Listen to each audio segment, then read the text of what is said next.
Who they think they better than? Ain't no comparison to the so-called black or African American. You can drop the African, keep the American. When we say Aborigine, it make they world in. I'm going in the same dirt my ancestors buried in. I come from a god and a goddess, so what that make me? Not even Basquiat can trace me. Not even Van Gogh can paint me. The MC in me is the God MC, equals the God in me. I'm focused in, let my mind be free. You too blind to see. The Jews I give is real, it's been real. These ain't shots, they missiles. All you gonna hear is the whistle. Lyrically, this an execution. My verses start revolutions from my people seeking restitution. Since the beginning, fuck evolution. Or maybe my reality is all a dream. I put it together like I was sewing seams. So it seems this is that audio dopamine. Go against the regime, we put you where nobody can hear you scream. And sing you to meet your Elohim. My nigga, this is savage mode. It's something that you can't decode. It started with a spark and I'ma let it explode. I was given the cheat codes that'll let me dump and reload and go through them waves like a fucking torpedo. You dealt the cards of life, I just cut them diamonds with the ace of spades. Y'all scatter like roaches when they facing raid, or vampires when they facing blade. I'm trying to get next to Shireen like I'm getting played. You still stuck as a mental slave. You still stuck in that mental cage. While I'm making easy money, pipping holes in style. This my coming to age. Crowd roaring when I'm coming on stage. And when I'm done, they gonna be cheering my name. Drake Cobbs, and nah, I ain't quit my day job. I spit bars. I really rap on my day off. That's real shit. Just give you some tools you can build with. Aim high even if you still miss. Just keep going. It's a climb to the top. And I'ma keep flowing. Down Lake Shore, I'm Chicagoan. Yeah.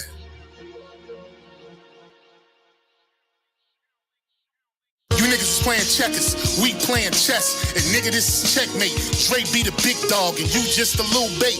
You out of Africa and we ain't got the same traits. I'm a God being and we ain't got the same fate. My granny died February 18th and I was born on the same date. The chosen one, the ancestors' chosen son. They gave me the golden gun. One shot, that's a hole in one. From the pyramid of the sun, the poverty point. I don't think you niggas is getting the point. We still here. Who said they made the Aboriginals disappear? Your information's lagging in the rear. All you do is teach fear. We copper-colored with woolly hair. Am I speaking clear? So fuck the nonsense. When I rap, I touch your consciousness. From within is where you get your self-confidence. Let's bring it back to dominance. Ain't no confining us. Gonna bring that wild Indian out of us. Yeah.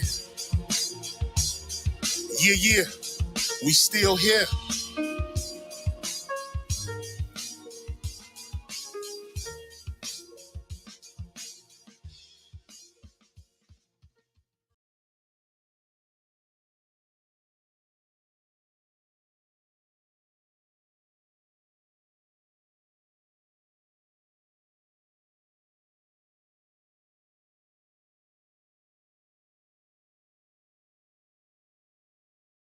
Welcome to the Cherise the Realist Show.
Peace and love to all the Aboriginals. Shout out to you guys.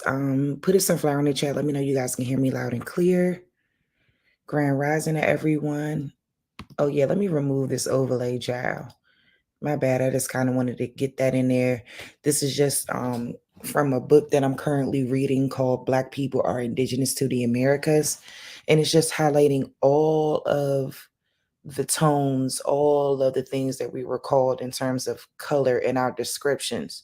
So I just want y'all to see that. Black, swart, blacker than other tribes, brown, yellow, brown, red, browner color, brunette, chestnut color, cinnamon color, copper cast, copper colored skin, copper complexion, coppery complexion, dark bronze color, dark brown hue, dark color, dark complexions, dark copper colored, dark of complexion, dark skinned, darker than copper, deep brunette, deep chestnut, dingy brown or dingy brown, dirty copper color, dirty dark red, dull brown, hazel complexion, light copper color, lighter copper color, orange, tawny, pale yellow, reddish brown, swarthy, tawny red color. So you got to understand that all of those things we're describing our complexions. Okay? And I'm not sure why they feel the need to lie. It's crazy work. But good morning, everyone. It's good to see you all up in here this morning. As early as I don't know what. So like I said, shout out to Selling Hope, Big Chief All-American. Hope you got to check your phone, boo, because I sent you a text. Big Chief All-American Insaba Noor. I think I said it right. Insaba Noor. I do this every time. So, all right, let's roll. I'm just starting early with some stuff. Like, shout out to Red Silver Fox, excuse me. And I think I'm saying it right. Red Silver Fox. Let me get it right. Hold up, y'all.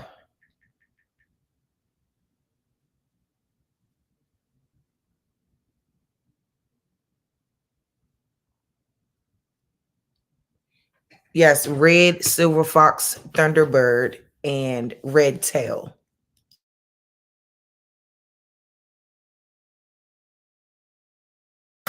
Just to maintain, one day we will see we're one big family, like it's one aspect of not just what's greetings and welcome to Discussions with Indigenous Education. I'm your host, Tavis Sanders, also known as Red Tail Hawk. I'd like to welcome our co-host, Renee Sanders, also known as Red Silver Fox. Greetings, everyone. This series will be entitled The Genocide of the Dark-Skinned Indian. And this will be a series of shows we think is going to be very, very good aspect of not just what's going on in today's world, but also, some of the historical prevalence to, what's happening here in the United States today. A few years ago, we did a video on the genocide of the Black Indian. I don't know if you could recall that. Yeah, that was a few years ago. It was a few years ago. And I'm not realizing at the time that an extensive report had been filed at the United Nations on genocide of the Negroid people, right? And so we wanted to, once we found out about this genocide report, we started reading into it. We said, wait a second, we really need to do a show about genocide and specifically, the dark-skinned Indian. And that was because really there were a lot of similarities, of course. Of course. That was in that report that we know are things that we need to bring to the surface so people can know. Okay. Yeah. So let's talk about that report for a second, and then we can share with the audience how these things correlate as we go further. Okay. All right. Well, the name of the report was called We Charge Genocide, the Crime of Government Against the Negro People. This report, it was, they presented it to the United Nations in 1951. Okay. And it was presented in New York by Paul Robeson. And it was presented in Paris at a UN meeting in Paris by a gentleman by the name of William Patterson. Okay. Right. And we always think that it's important for us to know the people that are making history, right? And so let's get a little bit of information on William Patterson, and so that we can understand, the times, what's happening, and some of the things that they were going through. Okay.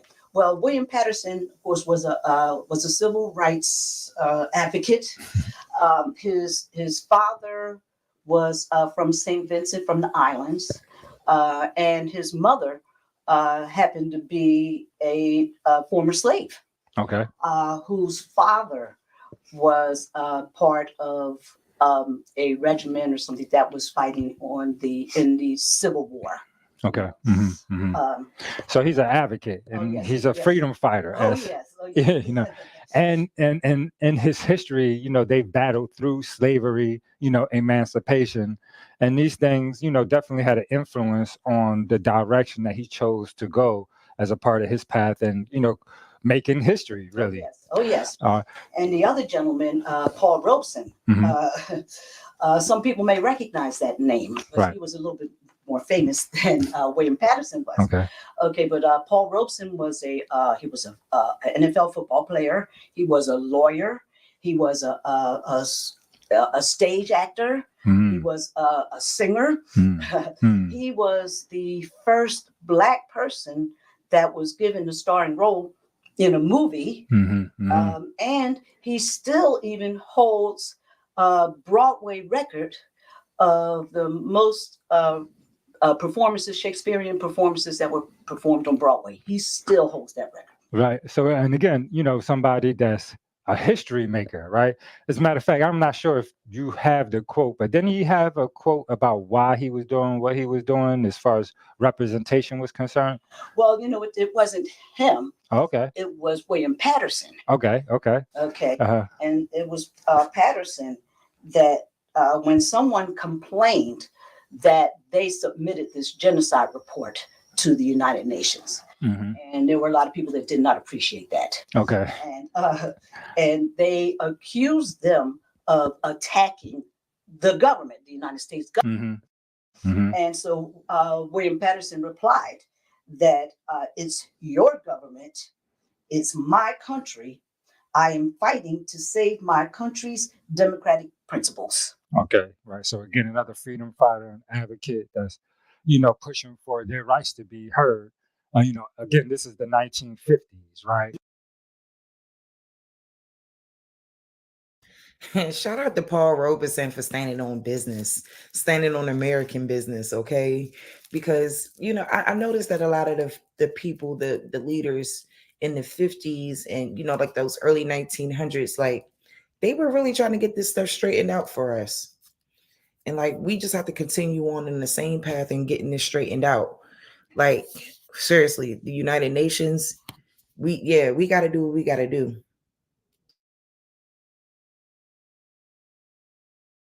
Yes. And so, And you know what? Another thing, though, that is very interesting is that there's another famous name that was along with this, which is W.B. Du Bois. okay. And W.B. Du Bois was supposed to accompany William Patterson in Paris to make this, to report, to submit this report to the United Nations. They revoked his passport. So he was not able to travel to Paris.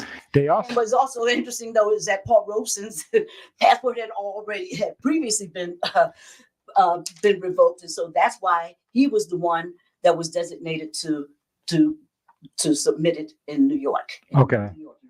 All right. And so, I want us to remember these small facts. Of course, everybody knows W.E.B. Du Bois, right? And, if you're not familiar with Paul Robeson, Philadelphia has a Paul Robeson House in West Philly, right? That you can, learn a lot about who this man was and a lot of the history that he holds with respects to, Black, so-called Black America, right? And it's important for us to know our histories, not just a history that we think belongs to us, right? With that said, I know that, we just stated that some of these individuals' passports was being restricted and that their voices were being silenced, right? And I want us to remember that as we move forward in these next episode and throughout this series of the genocide of the dark-skinned Indian, because, events and facts that showcase things that harm a group of people, like trying to quiet them, right, and not have them be able to participate in a larger world politics, is something that may just fit a genocidal act. With that said, we are talking about the genocide of the dark-skinned Indian, but right now we've been talking about this We Charge Genocide report that was filed by the, quote unquote, Negroid people. And we wanted to highlight and show people maybe just one or two things, right, about how these things connect to each other. And so, why is it? Yeah, I was going to say, you mind if I read the conclusion that they put in their petition? Okay. Because again, I think that these words are important. Okay, right. Okay, and again, this is how the petition concluded. It says, the oppressed Negro citizens of the United States, segregated, discriminated against, and long the target of violence, suffer from genocide as the result of the consistent, conscious, unified policies of every branch of government. If the General Assembly acts as the conscience of mankind, and therefore acts favorably on our petition, it will have served the cause of peace. Mm-hmm. And that's a really, good way to sum it up. Nicely put, right? Politically spoken well, right? The reality is that, a disenfranchisement has happened to a collective group of people. And, let's identify again, right? We're talking about the Black Indian, the dark-skinned Indian, but right now we're talking about the We Charge Genocide charge, which was with respects to the Negroid people. And I would like to just factually build the bridge for individuals so that they could follow us and see why these two things connect. And that's with the Smithsonian Institute's 19th annual report. If I'm not mistaken, it's from 1997 and 1897 to 1898. Okay. And, we can show the full quote here, but just basically it stated that the blood of the Southern Negro was unquestionably Indian, right? And throughout our presentations, we have documented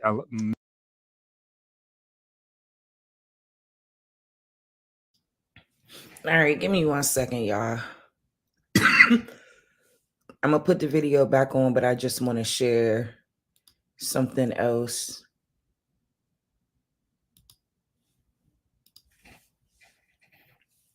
Okay, so boom. This is the 19th annual report of the Bureau of American Ethnology. So page 233 is right here. Let me see if I could blow that up a little bit. Okay. So hold up. So let's talk about it. I can start reading. Okay, the same characteristics would appeal as strongly to the primitive mind of the Negro. The very expression which Harris puts into the mouth of Uncle Remus. In them days, Bear Rabbit and his family was at the head of the game when any racket was in hand, was paraphrased in the Cherokee language by Suyeta in introducing his first rabbit story. The rabbit was the leader of them all in mischief. The expression struck the author so forcibly that the words were recorded as spoken. In regard to the contact between the two races, by which such stories could be borrowed from one by the other, it is not commonly known that in all the Southern colonies, Indian slaves were brought and sold and kept in servitude and worked in the field side by side with Negroes up until the time of the Revolution. So they're saying that the only reason why that there was contact between the two races is because it wasn't commonly known that in the Southern colonies, Indians were enslaved. But honestly, they're talking about the same people. They're talking about the same people. That's why I don't understand why This was really, all of this shit was really written to erase us out of history, to erase the true people from history. Listen to this. Let me read it again. In regard to the contact between the two races, by which such stories could be borrowed from one by the other, by which such stories could be borrowed from one by the other. It is not commonly known that in all the southern colonies, Indian slaves were bought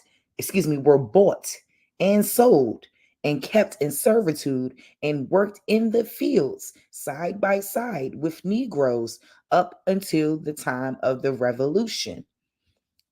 Not to go back to the Spanish record, when such things were the order of the day, we find the Cherokee as early as 1693, complaining that their people were being kidnapped by slave hunters. Hundreds of captured Tuscarora and nearly the whole tribe of the Apalachee were distributed as slaves among the Carolina colonists in the early part of the 18th century, while the Natchez and others shared a similar fate in Louisiana. And as late as 1776, Cherokee prisoners of war were still sold to the highest bidder for the same purpose. At one time, it was charged against the governor of South Carolina that he was provoking a general Indian war by his encouragement of slave hunts. Furthermore, as the Coast tribe dwindled, they were compelled to associate and intermarry with the Negroes until they lost their identity and were classed with that race, so that a considerable proportion of the blood of the Southern Negroes is unquestionably Indian.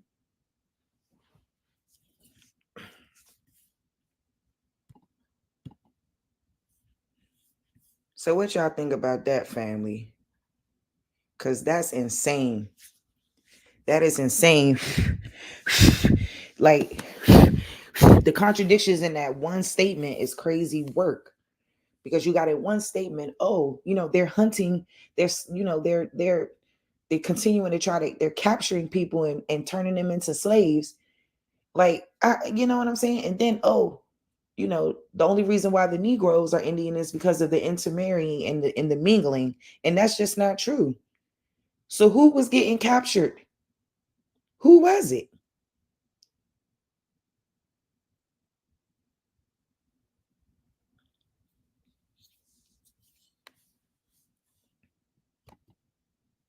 The Negro, with his genius for imitation and his love for stories, especially of the comic variety, must undoubtedly have absorbed much from the Indian in this way.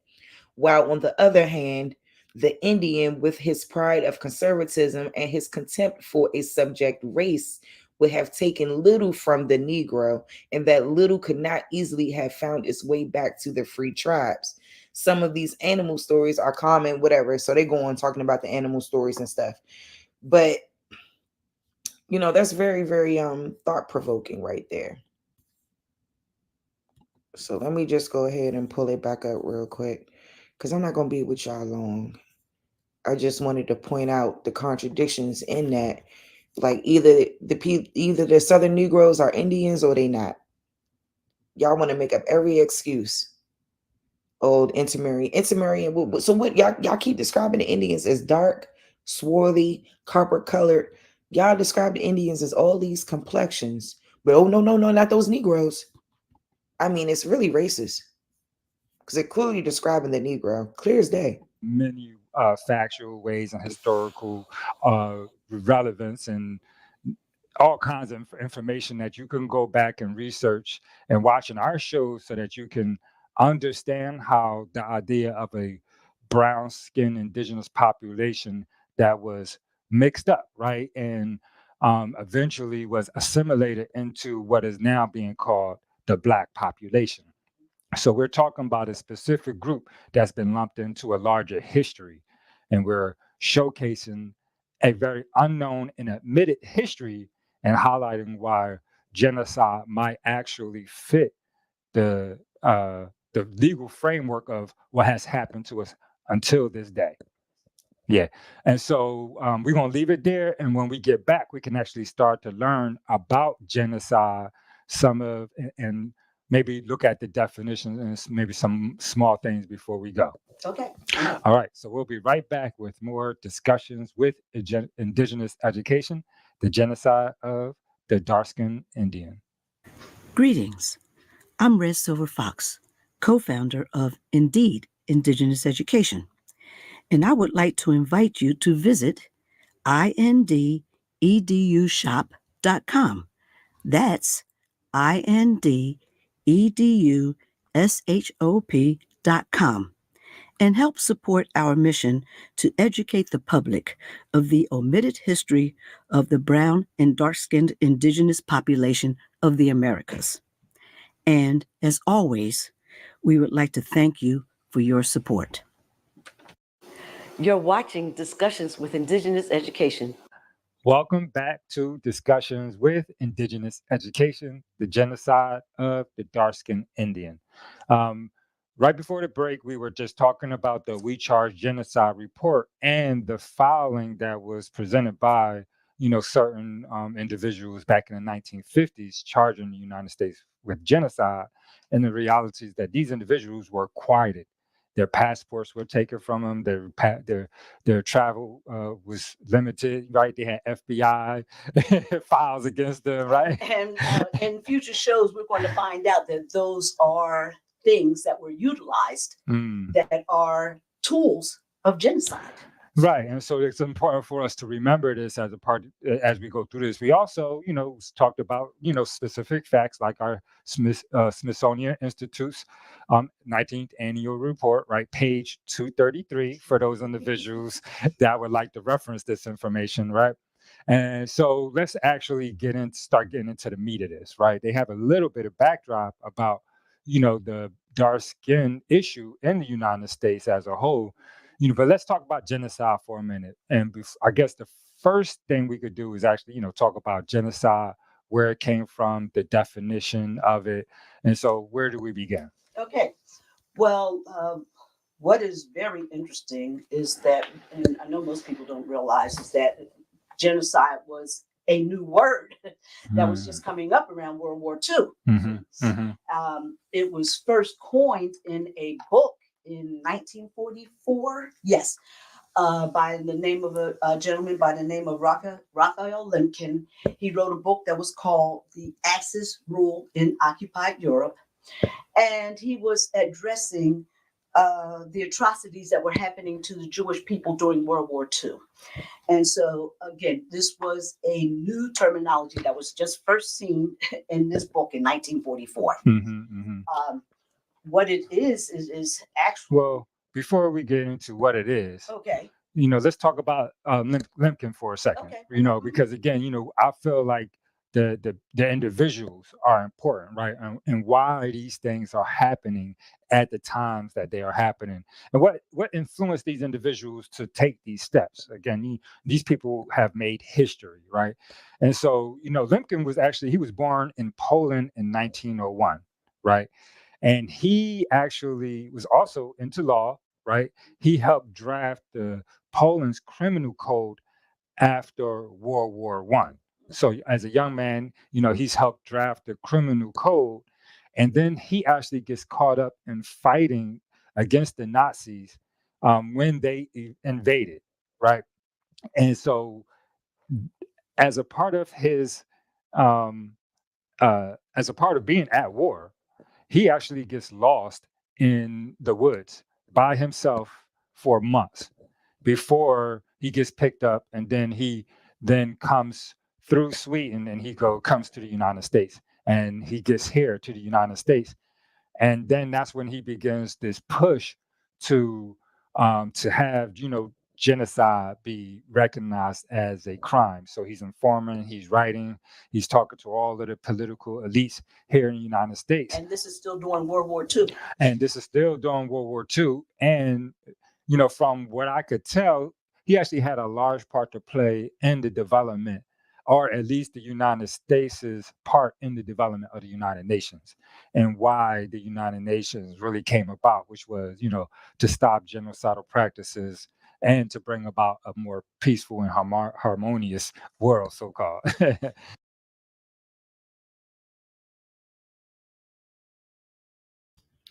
Yeah, so the whole reason was that they felt that the Negro citizens of the United States was oppressed, segregated, discriminated against, um, suffering from genocide, ultimately as a result of the consistent and the consistent press of the government, of every branch of our government, like they said.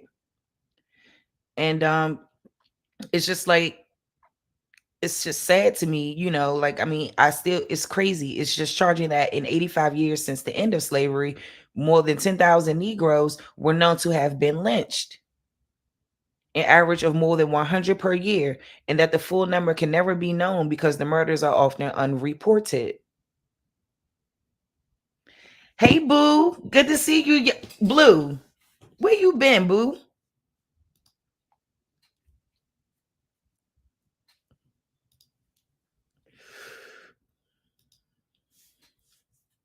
Yeah, man, like, I would love to get more commentary about, the situation, because like I just think that, how do we heal? How do we rebuild when such a not a yeah such a tumultuous thing has occurred, especially with our mental health? Because we've been told so many negative things about who we are in history. We've been told so many negative things about who we are in the modern day and age, and it does have an effect. It does play a role. And yeah, I love this man and his mom. Like, they're amazing. And I appreciate what they do. I appreciate what they're bringing to the table. I hope I can get the brother on. We working on some things. We talking in the background. So, I really want to ask some more questions about their indigenous education, their indigenous background, how they come to, be able to come into their information and be able to teach others about what has happened to the Black Americans. So that's what's up, man. And I really respect them, and I have a lot of respect for them. Like, they have some genuine spirits about them, a genuineness that we need in this community, to continue to bring our people together. And it's like they do so much in their respective hometown, and I really appreciate that. And so, again, a very important player in history. And I just wanted to, show him a little bit of dignity and respect for what he has tried to offer to the world community. Oh, yes. Yeah. And so, recognizing, who this man is, let's talk about genocide. The word itself. Yes, the word itself. Yes. Well, the word is actually a combination of two foreign languages, Greek and Latin. The genos comes from Greek, and it means family or clan. All right. And the side part is from Latin, which just means killing. Okay. So the definition itself from Britannica, I have that it is the deliberate and systematic destruction of a group of people because of their ethnicity, nationality, religion, or race. Another definition, which is still basically the same thing. This is from Merriam-Webster, and this is the deliberate and systematic destruction of a racial, political, or cultural group. Okay, right. And so that's the definition, right? And base, that's the basic definition. You can find that everywhere, right? And so let's talk about it for a moment before we take our next break, right? And so, genocide, I'm going to look at it, but it was first recognized as it was first filed as a crime in 1946, right? This is when they're trying to organize it under international law, right? But it's not going into effect yet. This is just when the United Nations is saying, hey, listen, this is the issue. We want this crime to be identified as a crime and recognized by the international community as a law. Do not commit genocide, right? And it was the first treaty it was the first human rights treaty. Okay. That was that was a global treaty. Mhm, You know, mhm. for civil rights themselves. That's the first Right. one. Mhm. And so that you can reference it if you want to look at it and read it as a part of your, reference information as doing your homework on this show. The actual name of the law is called the 1948 Convention on the Prevention and Punishment of the Crime of Genocide. And again, most of the time it's just called the Genocide Convention. But let me read that one more time because it matters, right? The Convention on the Prevention and Punishment of the Crime of Genocide. And so it's not, it's two faceted. That when people say, okay, people can commit genocide, well, what happens next? There is actually a legal method to resolve the matter if genocide has taken place. And unfortunately, I don't think that this world pays attention to that much that aspect of the law. But as far as the law itself was concerned, internationally, it was supposed to be considered as one of the first and very, very crucial steps in developing and setting the foundation for all human rights, right? Not only that it was the first human rights document, but it's the foundation for all of the so-called human rights documents that's been passed since, right? And so, that's important. And, as you stated before, it was actually the first thing passed by the General Assembly back in 1948. And so all of these things are very important, but let's talk about the time, right? It's not, we're talking about 1948 is when it was the General Assembly had adopted it. However, it didn't become into law, right? Okay, well, even before that, we have to realize that up until 1945, there wasn't even a United Nations. Right. Okay. Exactly. And so, we could talk about those things when we get back from break. Okay. Okay, all right. All right. So we'll be right back with more discussions with indigenous education, the genocide of the dark-skinned Indian. An American Deceptions Revealing America's Dark-Skinned Past, Volume 1, is a trailblazing depiction of the lesser-known history of America's dark-skinned indigenous peoples, now referred to as African American and Afro-Latinos. Red Silver Fox Thunderbird mends together indigenous oral history, primary sources, archaeology, and extensive research to paint a vivid picture of the original groups that resided in the Americas in the shadows of the continent's past, which include both Mongoloid and Negroid groups. Revealing America's Dark-Skinned Past exposes the true history of indigenous Americans in contrast to what we have been told in school and what has been presented in entertainment. This miseducation and reclassification of the original peoples span over hundreds of years, but Thunderbird impressively lays out how identity transformation occurred. This book reveals hidden knowledge that shatters the accepted concept of the transatlantic slave trade and makes one question the African identity given to Black Americans and Afro-Latinos. Revealing America's Dark-Skinned Past, Volume 1, is a noteworthy book that confronts an element of American Indian and Black history that many have not grasped.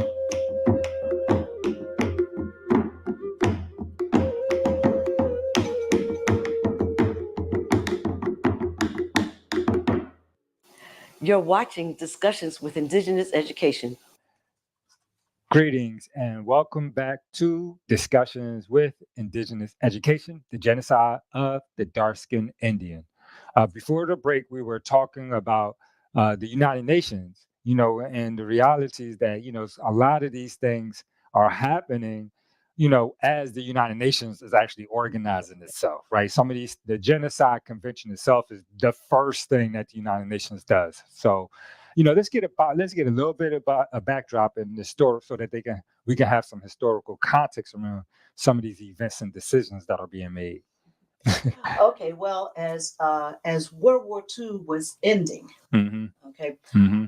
50 countries met in California, yes, in San Francisco. They met from April to June in 1945. Okay. Mm-hmm. And what they were doing is that they were formulating the concept of the United Nations. Okay. So they met all the way from April to June.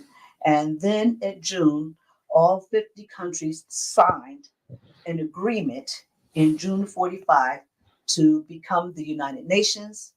And then it went into full effect on October 24, 1945. All right. So this is like right at the end of World War II. Yes. You know, yes.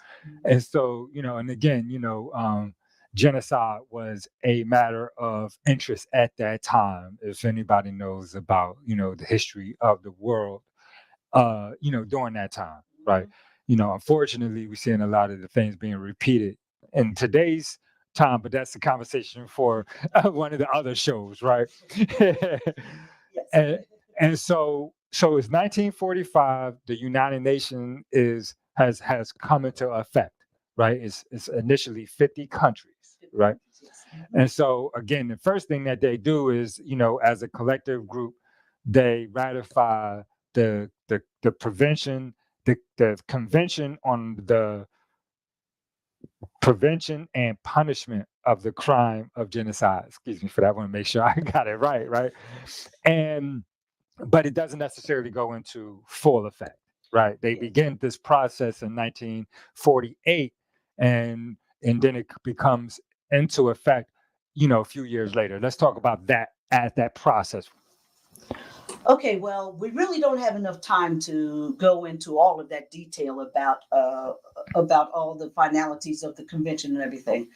But as of today, there are 153 countries that have signed on to the convention. All right. Okay.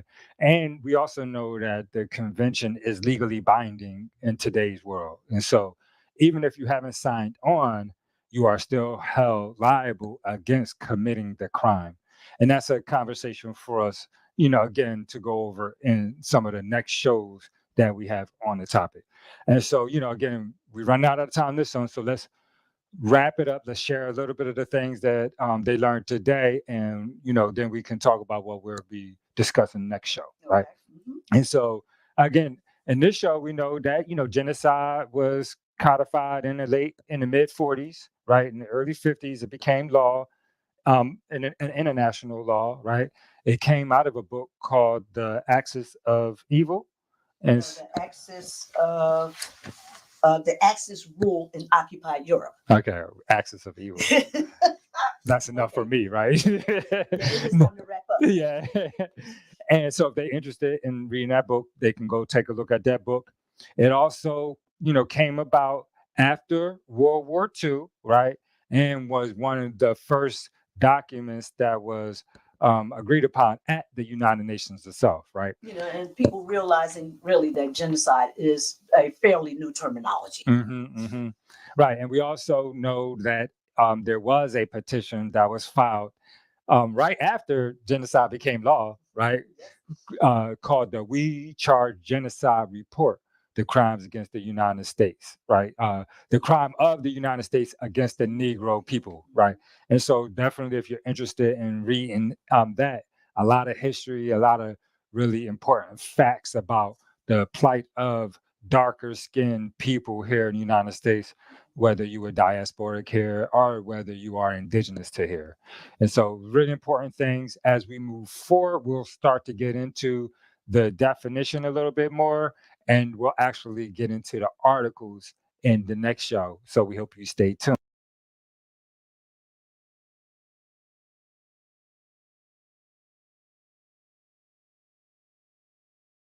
Peace and love, family.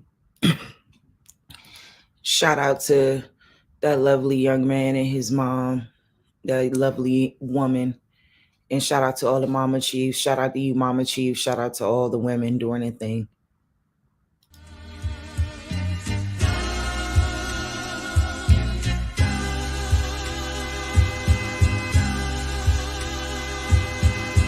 Shout out to the mama chief. Yeah, you be quiet when Big Mama speak. What she gave us is a part of me. It flows through my arteries. Even on that journey, that love grows how the garden be.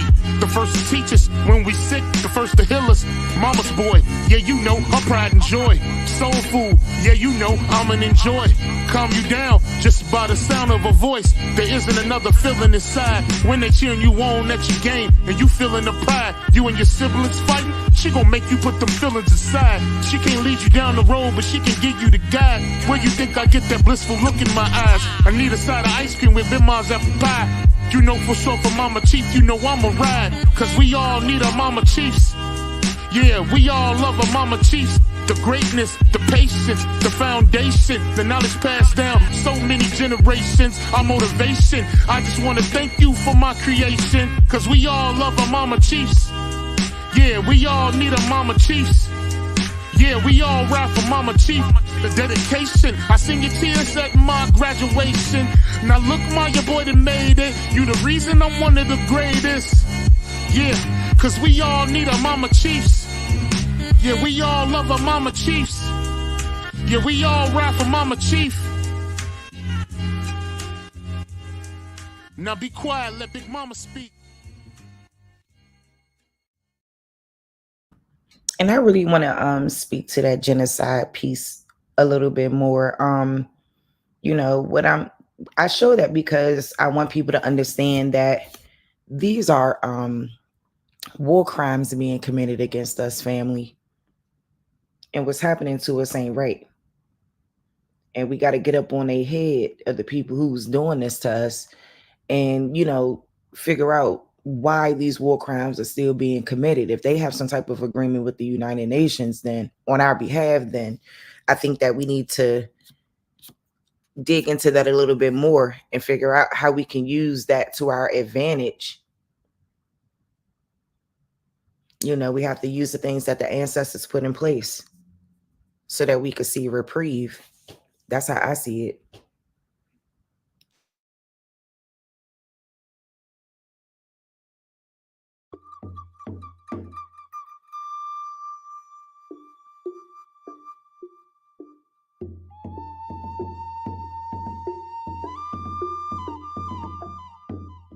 Slave ships. Like, wow. Let's That's- talk about it. Let's talk about this subject and really get into it. Okay. You know, so let's talk about slave ships. And what's the first thing that you can tell me when we think of the subject of slave ships? Well, the first thing that I think about is that they were really just ships, not specifically slave ships, because what they were was cargo ships that got converted into slave ships. What can you tell me about these cargo ships? You know, let's, just start off with the basics. You know, ships existed. We have records of them everywhere. Mhm. You know, slave ships the ships weren't built to carry slaves. Or for the most part, they were converted to carry slaves. Yes. And now there were over 100 different kinds of ships or sailing vessels, the things that you travel on the water with. There was over 100 of them. Kinds Yes. built, during colonial times.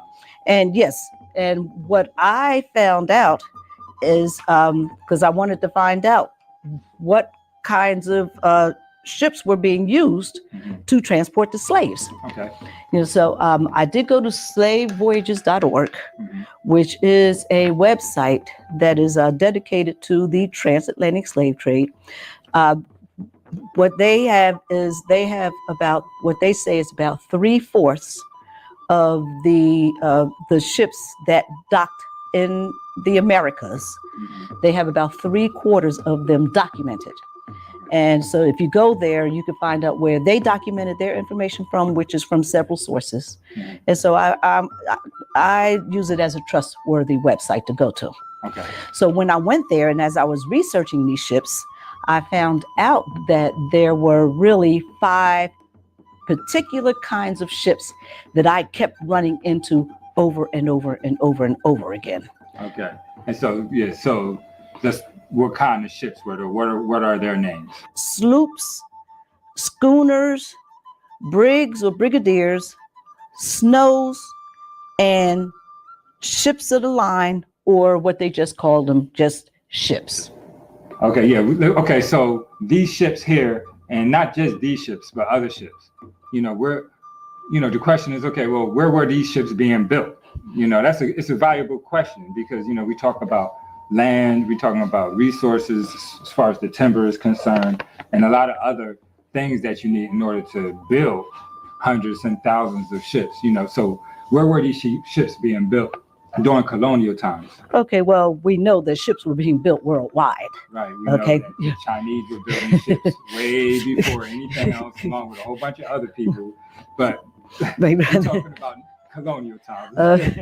Okay, well, during that time, what is interesting is that I found out that while ships were being built worldwide, that the ships that the United States started building really turned out to be, and then the United States ships turned out to be the shipbuilding ships that everyone wanted to use. And so the United States then became like the shipbuilding capital Of the world. Yes, So during the 1700s. during the 1700s, through as we ask ourselves the question, a valuable question.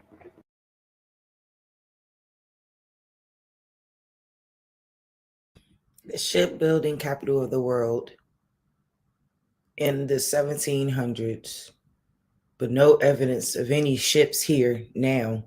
That's very interesting.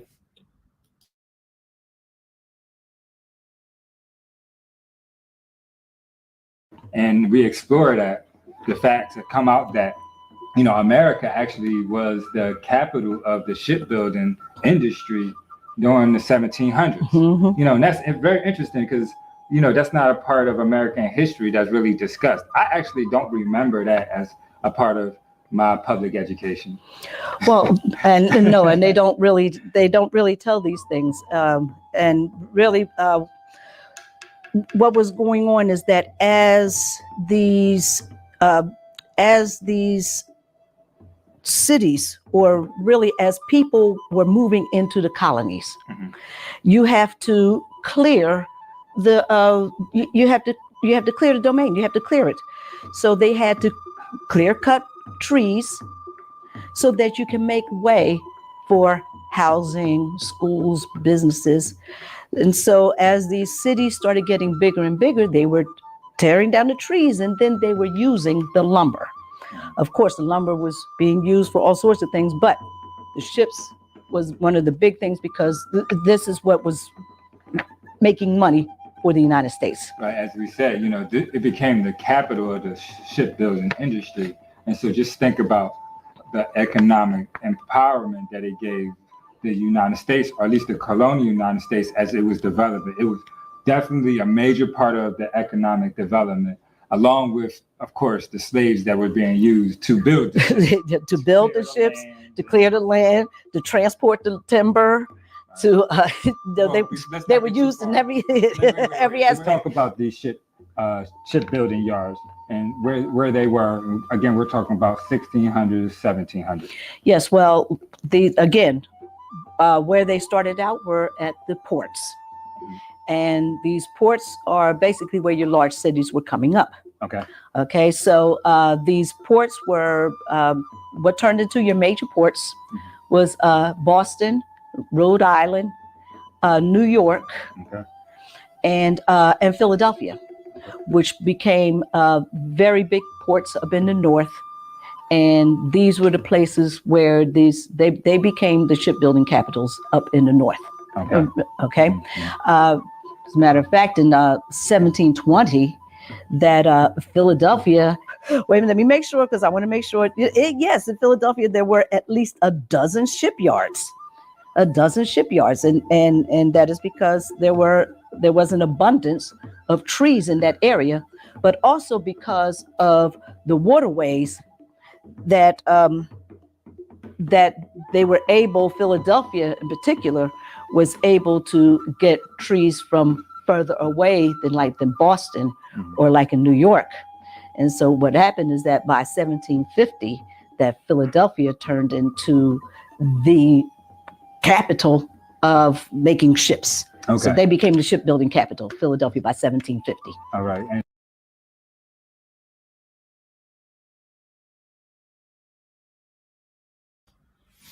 Yeah, I would have to go and really fact check that. But because I just find it interesting that at one point in time, America or the United States, in particularly in Philadelphia, that was a what she say? She said responsible for the most shipbuilding due to the abundance of trees in Philadelphia and the waterways. Hmm. Yeah, I'm gonna have to look into that a little bit deeper. But I just find, like I said, I just find that intriguing. All right, let me try hurry to speed this process up. And so we actually answered a few questions there. It's like, one of the questions is, so where did they get all of the trees to build all of these ships?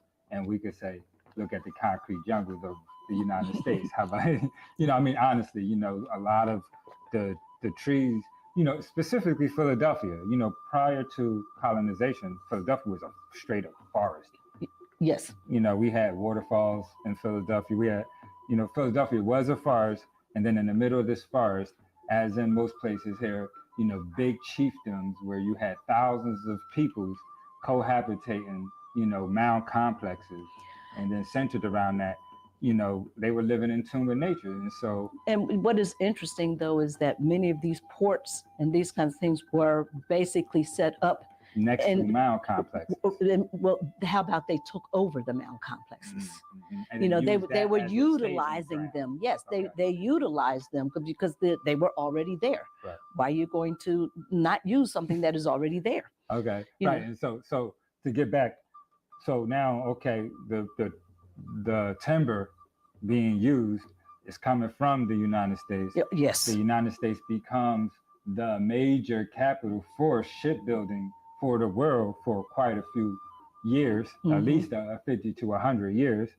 And so let's get into how this happened and why this happened, and specifically, I want to talk about the trees and the timber itself.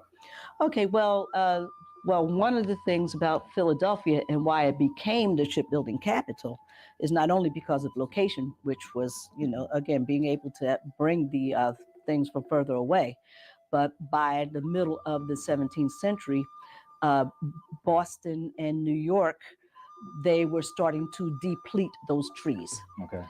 And so they needed to start looking for an area now where they can get an abundance of trees. Now, of course, the further west you go, where people haven't been living, of course, there's always going to be an abundance of trees here that they could use. The United States is so vast. Yes, yes. But what happened is that they started looking further south, and then they started realizing that some of the trees that they were finding now in Georgia and South Carolina, that they had particular trees that were called red oak. No, not the red oak, the live oak trees. Mm-hmm. Okay. And live oak was a very dense wood. And they found that this wood was a much better quality oak than just even regular oak. Okay.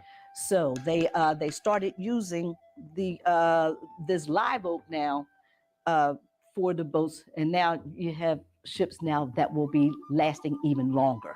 Right.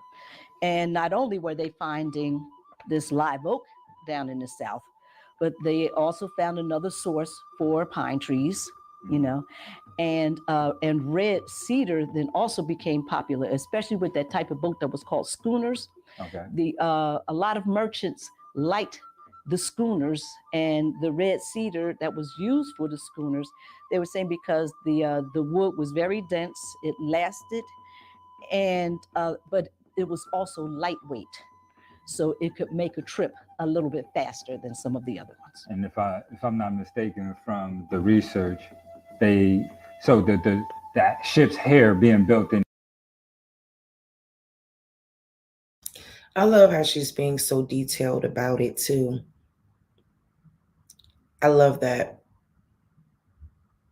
Like just really explaining it, really trying to get us to understand all the context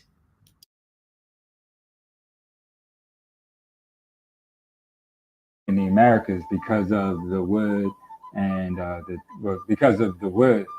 Some of the ships were actually make 2, 3, 4 trips, where the European made ships would only maybe take 1 or 2 at best Per year. per year. Per year, yes. Because of all of the upkeep that was necessary. Right, exactly, yes. Right. Which leads us to another question.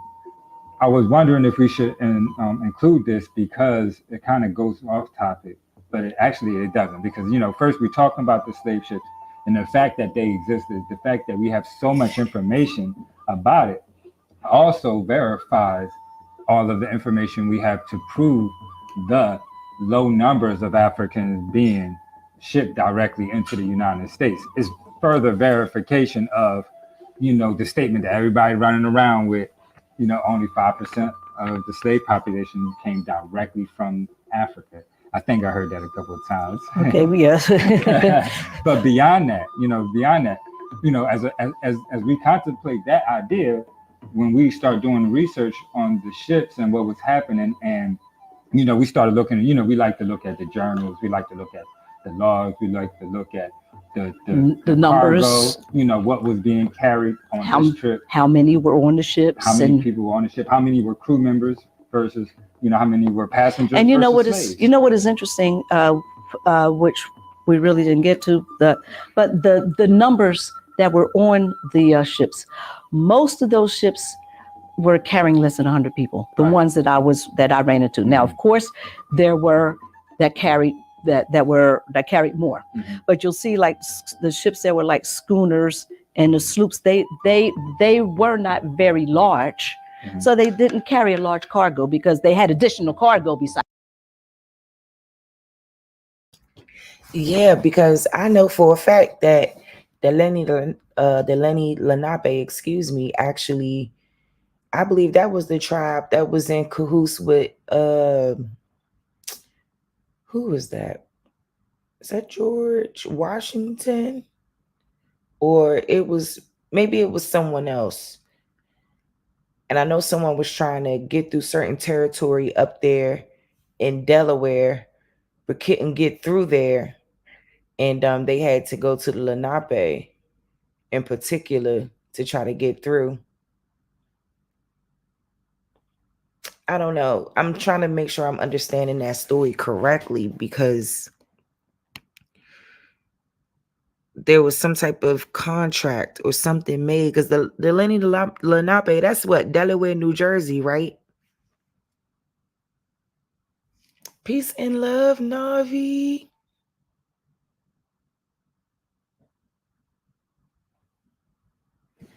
Peace and love to you too, Michael Akamak Hers. My baby Copper Goddess. Yehudi Blue. Hey, y'all. Thank you for passing through, Navi. I appreciate it. I ain't doing too much.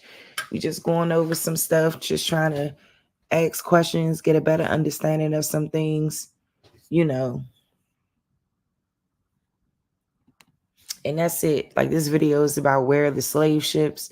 So, I even learned some interesting facts about slave ships and things like that. But I mean, to me, in my opinion, even though, they're presenting this, I still feel as though there should be more proof than just photographs and depictions of slave boats and ships. Like,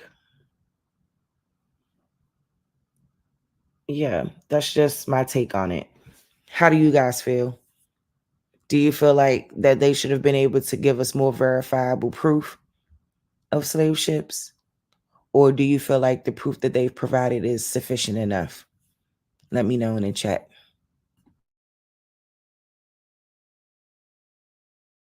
Slaves, Right. that Right, was being because shipped. It's more money to be made. just Right, not- right. Yeah, slaves was not the only money source. Okay. And so as we deal with that reality, we were going through this and we started to see a depletion in the number of slaves being transported into the colonial United States after this, late 1700s, early 1800s. I wanted to touch on that just a little bit so that people can get some kind of idea about what was happening with the politics of that time. Also, Yes, well, what most people don't realize is that the slave trade itself had been abolished way before 1865. Mm. The first Slave Trade Act of the United States was actually in 1794. Okay. And let me put my glasses on again. And it was a law that was passed by the United States Congress that limited the United States involvement in the slave trade. It limited their involvement, but it didn't stop it. There were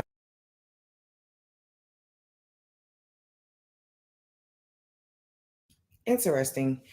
In 1794, there was a law put in place to limit, and I remember reading something like that as well, that there was something put in place to limit it. And then ultimately, when 1808 came, that's when it was completely abolished in terms of being able to transport slaves from one place to another, from one continent to the other, which is just still outrageous in itself. It's just outrageous.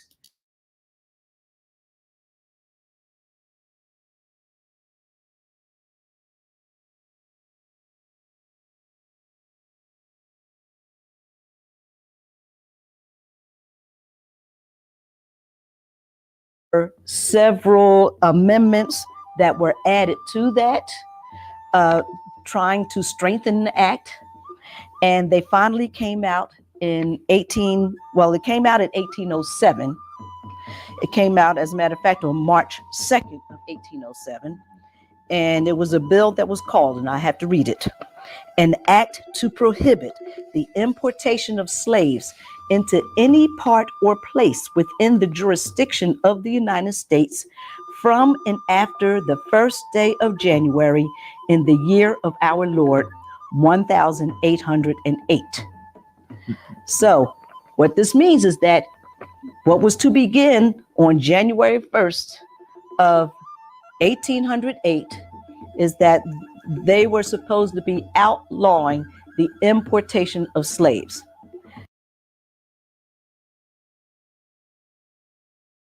Yeah, that's the whole part that's left out. That whole intra-American slave trade situation and the Indian slave trade, that they swear, not the slave trade, the Indian slavery. Because I just read an ethnographic report that said that Indians worked side by side with Negroes on plantations.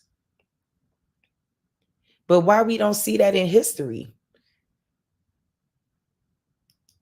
Because it's the same people. It's not a different people. The Indians are the Negroes. The Negroes are the Indians.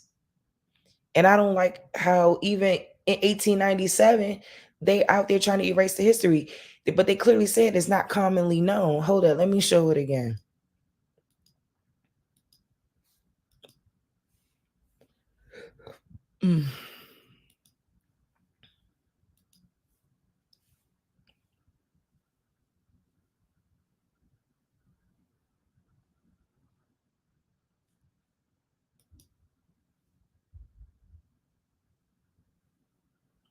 Right there.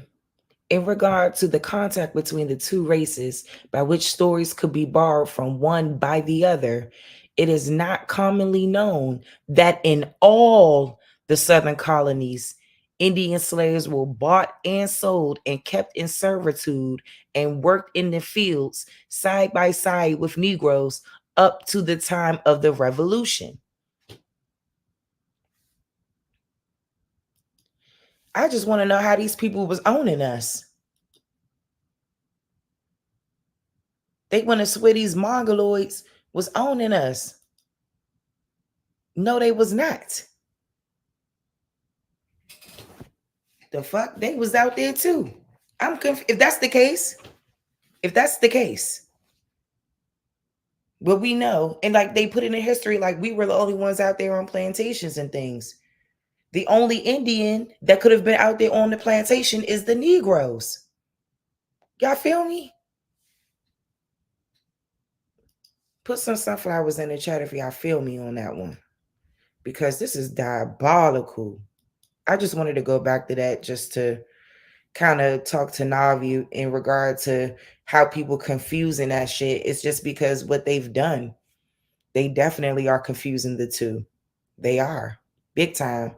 And like he even said it in, you know, earlier commentary that they're lumping certain parts of history together. They just lumping it all together. For them to even say that that's not commonly known, that Indians and Negroes in 1897 and 1898, how y'all don't know that in 1897? But up until the time of the revolution, that's the 1700s. So they 100 years later. So it's wild.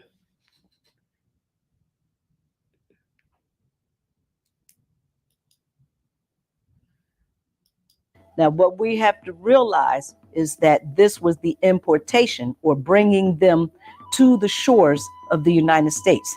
That was outlawed. One thing, though, that it did not outlaw, and that was slavery. All right, and let's talk about that for a moment, because I think this is why I wanted to bring this up as a part of, you know, slave ships, because it's important, and that's that despite the decrease and you know even though it was outlawed, even though it was outlawed that you could not bring slaves into the United States, that didn't mean that it still wasn't happening. We had pirates and other things. As a matter of fact, the United States was at war at times, and they would actually grab, if any ship that they would hold, they would enslave some of those captors. So the United States was actually enslaving and taking over ships during this time, which is another topic. They could take over a ship, and again, because it was outlawed, then what they could do is they would find the ship, the ship owner. Okay. Right. They may find some of the people that were there on the ship, the crew. They may find them. I'm not sure, and then so they were making money off of that. Mm-hmm. But then they also took the slaves. So they still made money off of the slaves anyway. So okay, yeah, and so that's crazy. But however, beyond that, you see a very large decrease in the number being, directly shipped here. Yes, even though the numbers were small, like we said anyway, because only about maybe 300,000 during the entire slave trade were brought directly to the shores of the United States. But then we see that after 1800, that there was a very, very small number of slaves that were brought in. But what is interesting is that is the time that the slave numbers grew substantially. Right, went boom. Yes. Which is a whole nother point. And that's why we wanted to include that. It's not referencing the ships, but it is, because, the reality that they're bringing even less in than they have ever, although the number is very small to begin with, 300,000, but now, it's 1,800 is outlawed for the most part. So now the numbers is not, instead of bringing them 50, 60,000, they're not even bringing that in anymore. But at the same time, the slave population internally just goes boom. Yes. Yes. So further verify that, the slave, quote unquote, slave population in the United States, specifically in the southeastern portions. Homegrown. Right. Homegrown. Haha. Homegrown.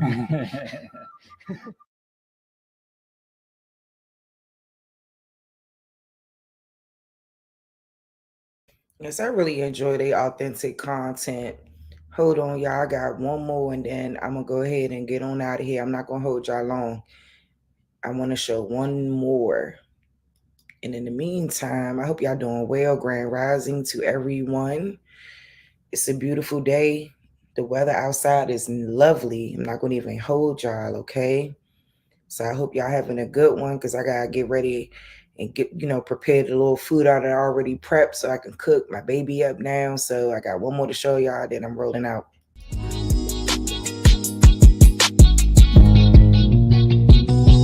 Say I'm hustling and I'm grinding. I'm making moves with my money on my mind, and I can't fall short. Always keep it 1,000. Slow mo. Say I'm hustling and I'm grinding. I'm making moves with my money on my mind, and I can't fall short. Always keep it 1,000. Slow mo.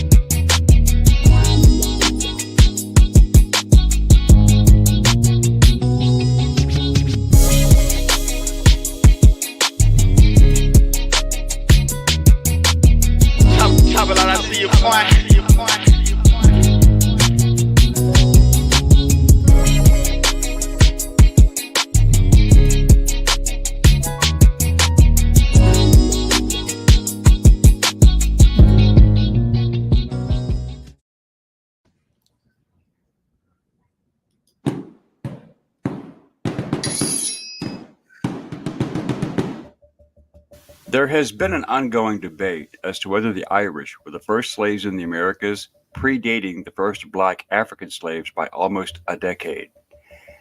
Slavery is perhaps one of the oldest profit-making endeavors in human history, and the Irish were a special target for 1,000 years. Throughout history, the Irish were persecuted by one faction or another, to include enslavement and indentured servitude. When did the Irish first become slaves? How long did the selling of the Irish continue? Who was responsible? Hello, I'm Colin Heaton, former soldier, Marine Corps Scout Sniper, history professor, historian, and book author. And we will answer these questions and other issues on this segment of Forgotten History. Like the Green Goblin.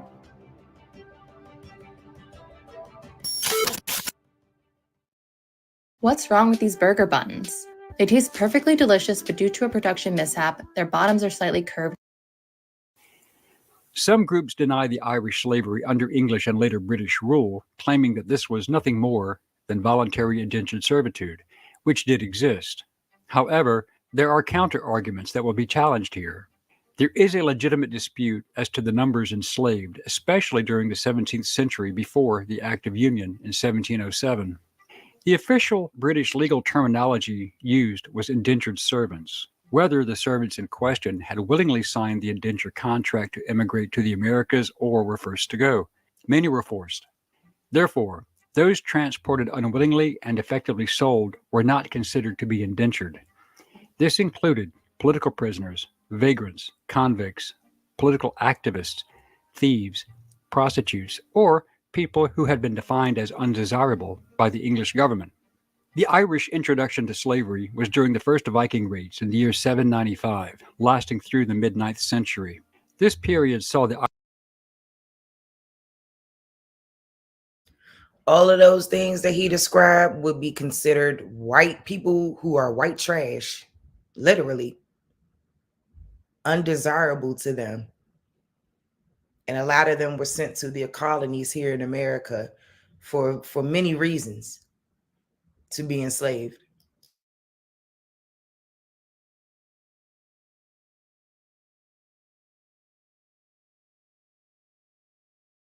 Irish killed and enslaved. Just like many other societies, the Vikings attacked. Most of these early raids were along the northern and eastern coast using hit-and-run tactics. The Vikings would then flee with treasure and slaves and return to either their holdings in Scotland or back to Norway. Usually, many slaves who were of value were ransomed back to their families, but others remained in captivity. Then, from the year 837 onward, larger targets such as the greater monastic towns of Armagh, Glendalough, Kildare, Slane, Clonard, and Clonmacnoise, and Lismore were hit by larger forces. These large-scale raids generally spared the smaller local churches and villages far inland, but slaves were still taken, mostly to Scotland and Iceland, In 875, Irish slaves in Iceland launched Europe's largest slave rebellion since the end of the Roman Empire, when Hrólfr Hjalmarsson's slaves killed him and fled to Vestmannaeyjar. In 841, the port that became known as Dublin was taken and occupied by both Olaf and Ivar the Boneless. And by 853, this part of Ireland was a Norse trading center, and slaves were a large part of it. The slave trade did not stop with Ivar's death in 873. Finally, in 902, driven out of Dublin by the combined forces of Brege and Leinster, but the Vikings came back in 914 and reclaimed all the territory, taking more slaves. But Irish resistance was not over. In 980, the Irish, under Mael Sechnal Mac Domhnall, king of Meath, fought and managed to defeat the Vikings and freed all of their slaves. Some Vikings who remained assimilated and adapted to Christianity and became part of Irish society. The final nail in the coffin regarding Vikings holding land and taking slaves was in 1014 at the Battle of Clontarf, when Brian Boru, High King of Ireland, attacked Dublin, aided by his allies, the Limerick Vikings. They fought other Irish allied to the local Vikings in Dublin, and Boru's force won, and all the slaves were again freed, thus ending the legacy of constant Norse raids, whether from Danes or Norwegians. The period forced enslavement and severity ended a century after the Norman invasion of England in October 1066. Subsequent Norman rulers of England eyed Ireland, and slavery in its true form was abolished in 1102. In 1155, Pope Adrian IV supposedly gave Henry II of England a papal bull, granting the king the authority to invade Ireland. However, many historians believe that this authorization was a forgery. Regardless, Henry II of England faced excommunication for the murder of Thomas à Becket, the Archbishop of Canterbury, so it is possible. However, Adrian's successor, Pope Alexander III, granted the lands of Ireland to Henry II, although it was not his land to give. The Norman conquest of England and Ireland were cataclysmic events that would shape Ireland's as well as world history and create tensions with England for the next 800 years. The Normans were initially invited to Ireland by Dermot MacMurrough, the deposed king of Leinster. He is sometimes referred to as Dermot of the Foreigners, and his grandmother was the granddaughter of Brian Boru. In October 1171, King Henry II landed in Ireland and allowed Dermot to recruit soldiers and mercenaries, as Ireland was made up of several kingdoms at war with each other. The city of Dublin and the surrounding area were under Norman occupation and would be called the Pale, or the safe zone. Going beyond that was considered foolish, hence the term we use today, going beyond the pale. But the Normans ended the practice of slavery in Ireland, but not serfdom, for at least a few hundred years. Despite the Norman abolishment of slavery, serfdom was still alive and well. Serfs were, unlike slaves, bound to the land, and the land meant everything. So selling people into slavery would have left no one to farm and conduct agriculture. Following the Battle of Kinsale in 1601, when the Irish and Spanish alliance was defeated, the Irish aristocracy fled to Europe, but the commoners remained, and they left a power vacuum filled by English nobles. Reports vary, and the numbers are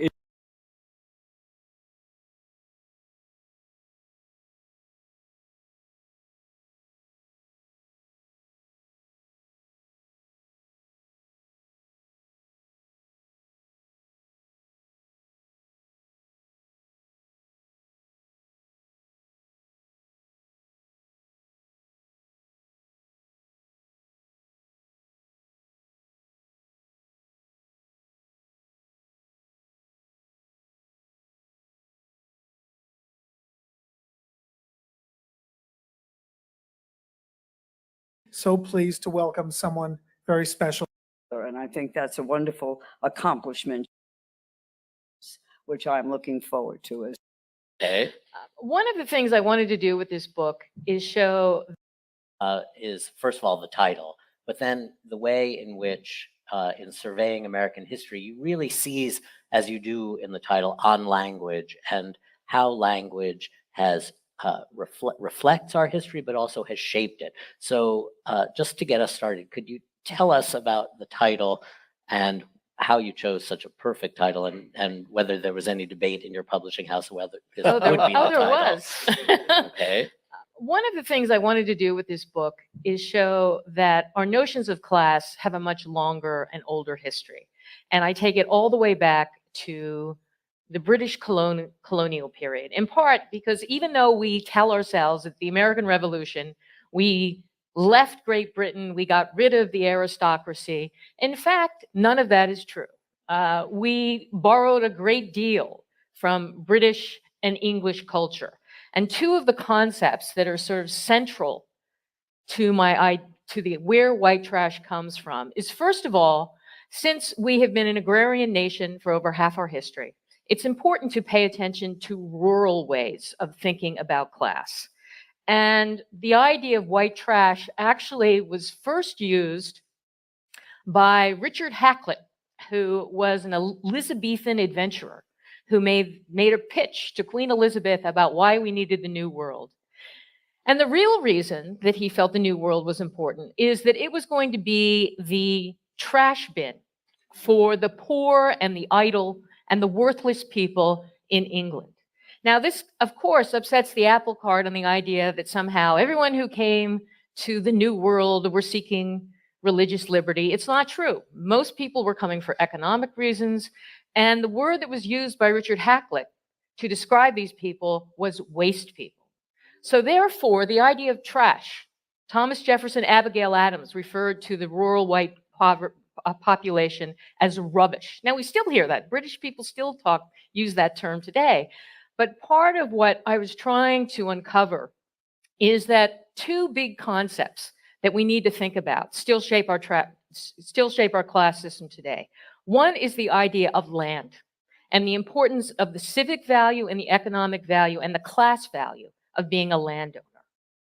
And this is important because one of the things that we have to realize is that even in the early founding period, you couldn't vote unless you owned land. And land, in a sense, was seen as the real source of liberty. You had to be a landowner.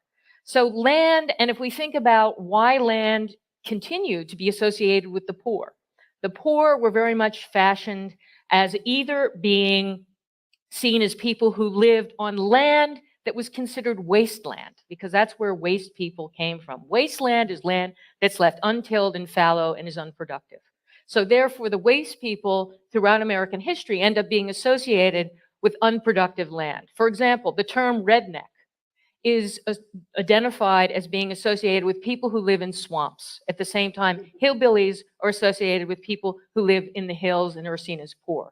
So land that's unproductive is the source of one important definition for understanding class identity. The other important theme that I highlight, which we also inherited from the British, is the idea of breeding. And this is really important because this is the idea that one's class identity is passed from one generation to the next. This connects to pedigree, lineage, and the fact that for the British and for early Americans and Americans in general, one of the things that we don't pay attention to is that class is not just only about property ownership or the labor value of the job you have. It's also very much linked to breeding and even your children. Children were a measure of the class identity and class status of individuals because the poor children were always seen as unhealthy, poorly clothed, poorly fed. And by the time the term white trash appears, which is in the 1820s, at that moment, poor whites and white trash are now being associated with two other rather disturbing terms for the poor, which were clay eaters and sandhillers. Sandhillers, again, they lived on worthless sand. Clay eaters is where they were seen as not even being white. They were seen as having the skin color, a yellowish tint to their skin color that was compared to parchment. And part of the reason they had this disease is it's pellagra, but in the 1820s, 1840s, no one identified this. This doesn't get identified until the early 20th century. So when we think about class, we have to return to the importance of breeding, inheritance. And this is also why, as I trace my history, the other important thing to think about, and this unfortunately is still part of our history today, the other group that the English despised were vagrants. So the poor, in a sense, are always associated with people who don't put down roots, who aren't property owners, who are seen as people who are always on the move, people who, and this is actually even used today as a rationale for dealing with the poor. You might all be familiar with Kevin Williamson. He wrote for the National Review. When he wrote a very hostile essay attacking Trump supporters, he not only attacked them for living in dying cities and towns, and also used another favorite trope, referred to their critique as a yelping dog. But then he went on to say that, well, if you're poor, all you have to do is pack your bags and move. And this is, this idea of mobility continues to be a part of white trash identity, because in the late 19th century, there were cracker carts, because cracker is another important term for poor whites. And if we think about trailer trash, that's a house on wheels. That's a home, that's a place you live that never gets the same, it's never really seen as a home, because it's seen as again, people who are on the move, people who are not real property owners. So if you can go away from tonight thinking about several things that continue to be a part of our class identity. One is the way it's passed from parent to child, and that's even true for sociologists. They have found in 2015 the most important predictor of being successful in this country is linked to the wealth and privilege that you get from not only your parents, but your ancestors. So lineage.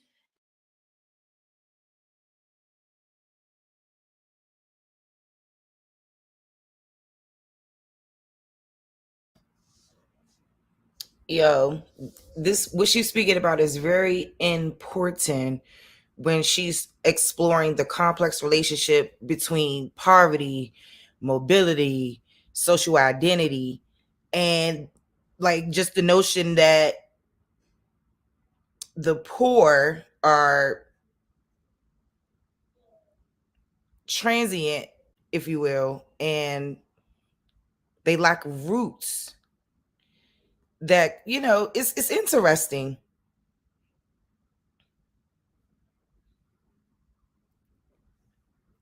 I love it. I just think I've never heard a person speak like this in regard to the truth about class in America and how that determines it, how it's determined, especially when we're talking about intergenerational wealth and privilege. And she went, bringing up that point that the sociologist she brought up and those studies, you know what I'm saying, is just, really, really important that we recognize that those are really predictors of success. Like they really believe that and know for sure that wealth from a generational standpoint and privilege is what makes you a person that's on top or a person that's not. And in this case, the white people, I think it's the same way. I think, yeah. It's very interesting, young. It's we just have to remember the broader societal, the socioeconomic structures that are usually at play when it comes to the human dignity of people being affected by labels and shit like that. You know what I'm saying? We just got to continue to understand class identity, and just like what she's doing, she's addressing the factors that, ultimately just shapes these types of experiences and these types of truths. And, I guess it could probably be hard for a lot of people to swallow, especially white folks. Yeah, Sachi got the links popping. Thank you, Sachi. Shout out to Sachi. Shout out to you, Soul Brother, Great Lakes, Midwest America. Thank you, fam. I appreciate all the love. I really, really do. Shout out to everybody in the chat. Please like, share, and subscribe, okay? Like the video. Even if you don't stay, just go ahead and like the video, please, because I'm not going to be on for a little bit. I mean, for a little bit. I'm not going to be on for that much longer, excuse me, because there is some things I need to take care of. So just thank you all so much for tuning in and kicking it with me. I just love information. I love listening to people disseminate information and give out information.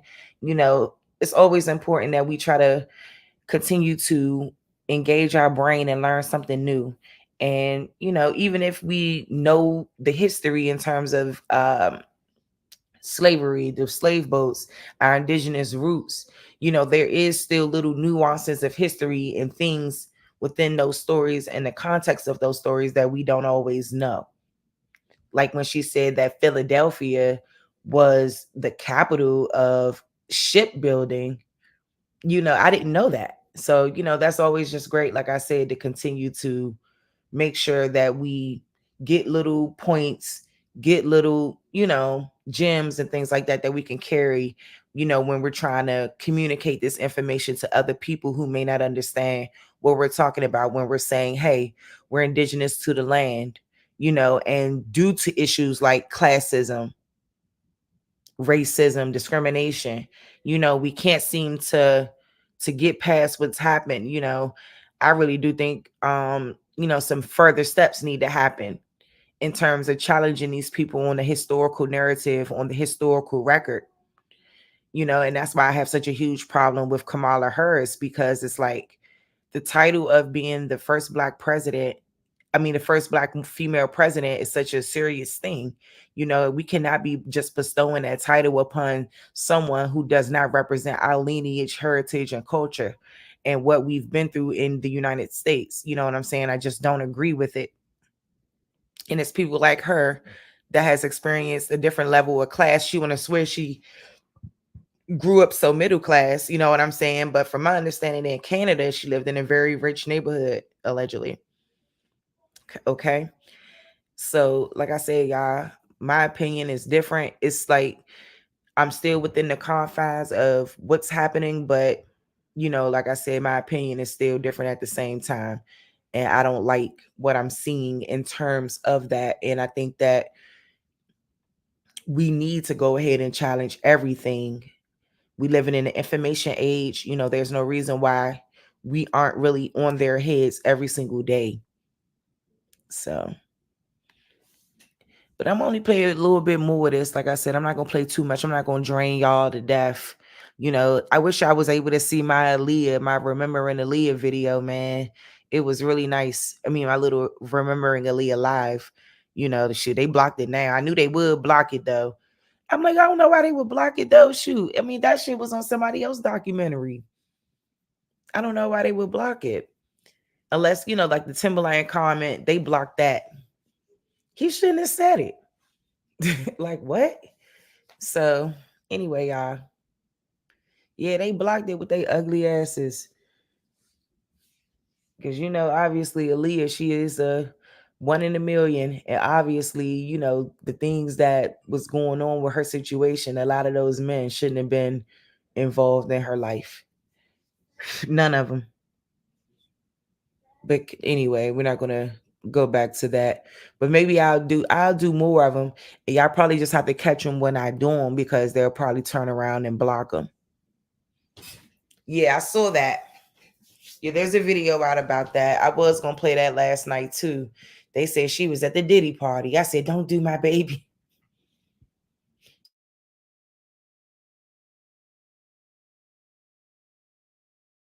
And this idea of inheritance is still very much a part of our class definition.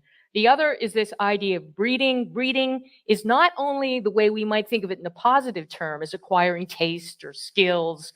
It also, for white trash, it was seen as an imposed identity, something you literally inherited. And that's why I have a great deal to say about the eugenics movement and how incredibly popular that was.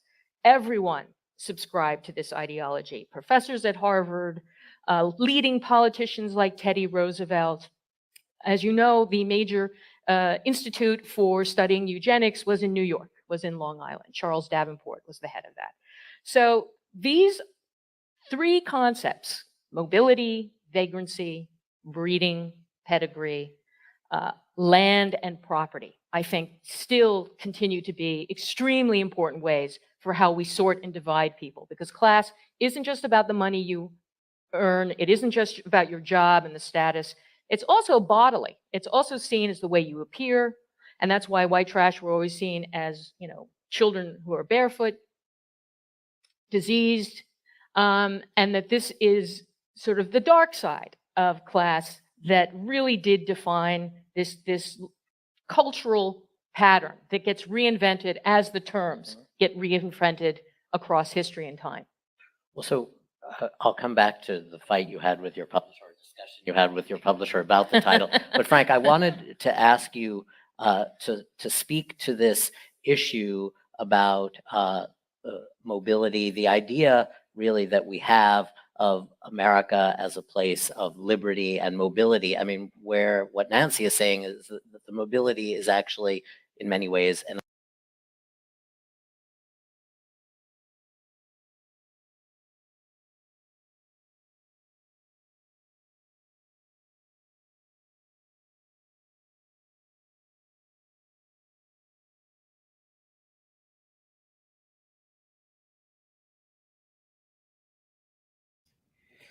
Hey, Sachi, have you ever seen this report? It's the 19th annual report from the the American Bureau of Ethnology. Have you seen this?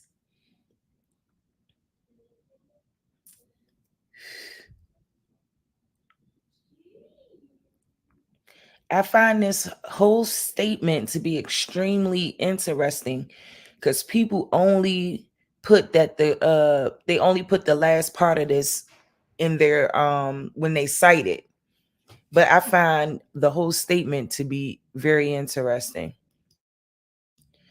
because it's like it's just another prime example of how they be lying. Look at this.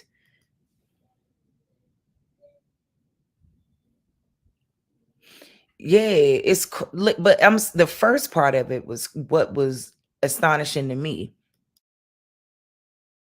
Hold up. So when it says,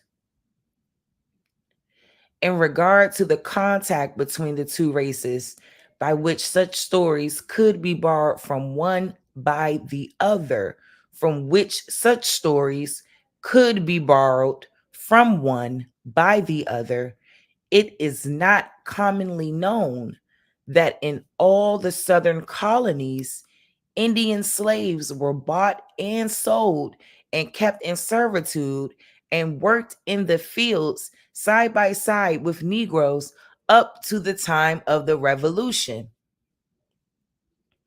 I find that so profound because it's the exact same story.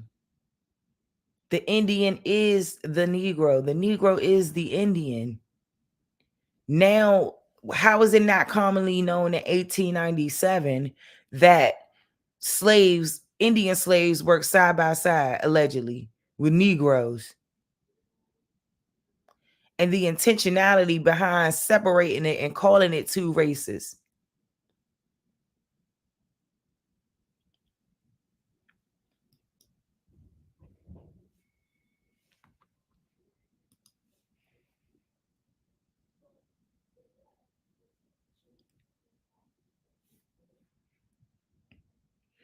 At one time, it was charged against the governor of South Carolina that he was provoking a general Indian war by his encouragement of slave hunts.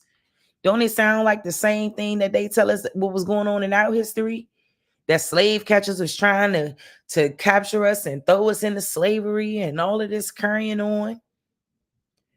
Furthermore, as the coast tribes dwindled, they were compelled to associate and intermarry with the Negroes until they finally lost their identity and were classed with that race, so that a considerable proportion of the blood of the Southern Negroes is unquestionably Indian. I don't even know why they're trying to confuse people by wording it this way. Just tell the fucking truth.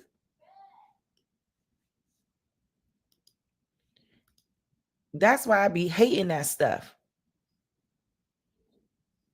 Yeah.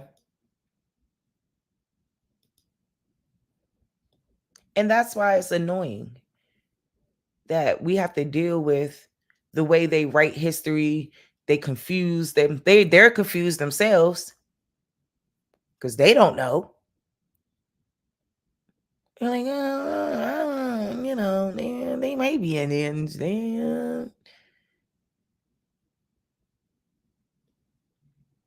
They talk about this before the revolution.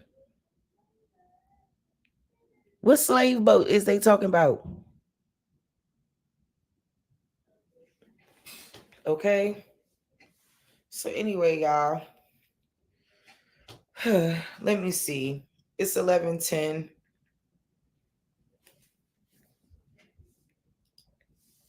Precisely, Sachi. And that's where I'm like, what the fuck is they saying?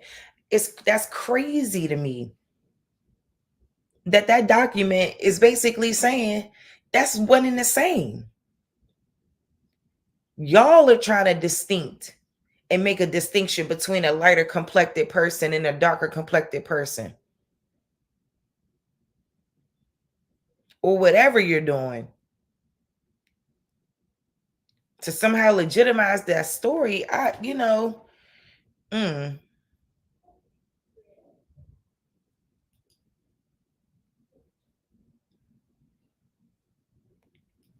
Yeah, y'all, that shit, hold up, because that shit taking me out.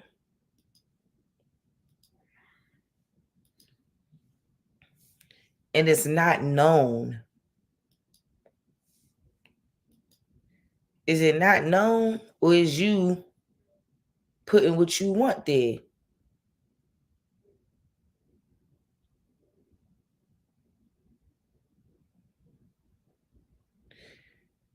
The idea that such stories are necessarily of Negro origin is due largely to the common but mistaken notion that the Indian has no sense of humor. In many cases, it is not necessary to assume borrowing from either side, the myths being such as a world naturally spring up in any part of the world among primitive people accustomed to observe the characteristics of animals, which their religious system regarded as differing in no essential humankind, save only in outward form. Thus, in Europe and America, the terrapin has been accepted as a type of plodding slowness, while the rabbit with his sudden dash or deer with his bounding stride is the type of speed. What more natural than the storyteller should set one to race against the other, with the victory in favor of the patient striver against the self-confident boaster. The idea of a hungry wolf or other beasts of prey luring his victims by the promise of a new song or dance, during which they must close their eyes, is also one that would easily occur among any primitive people whose chief pastime is dancing. Hold up. Let me go back. I should have started right here. My fault, y'all. Hold up.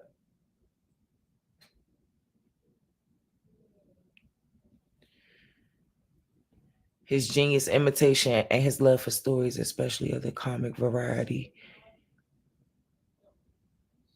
See, look, listen to this. The Negro, with his genius for imitation and his love for stories, especially of the comic variety, must undoubtedly have absorbed much from the Indian in this way.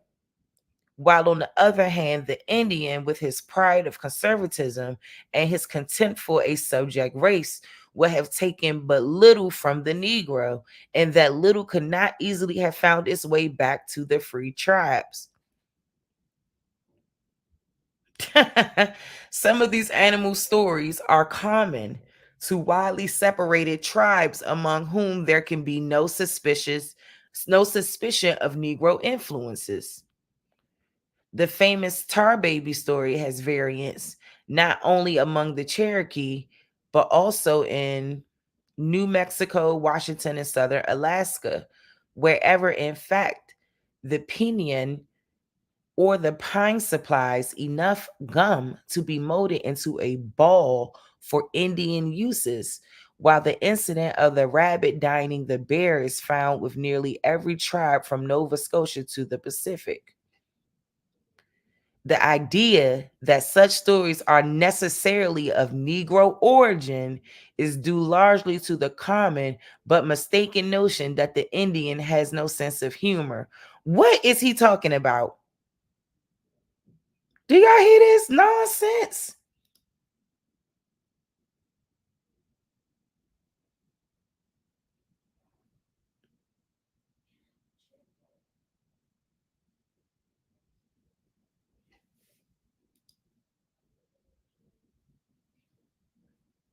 Do y'all hear this?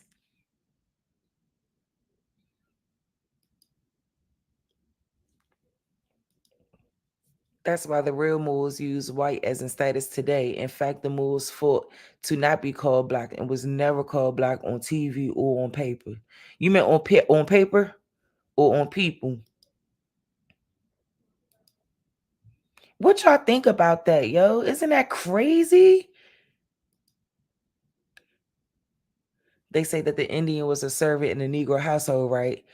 Know that the Batashi Persian was a servant in the house of the Ottomans. Yeah, I want to do more bills on the Persians and those Portuguese people too. All of those folks. Brer Rabbit or Brer Rabbit is the original Bugs Bunny and came from American Indians, Negroes.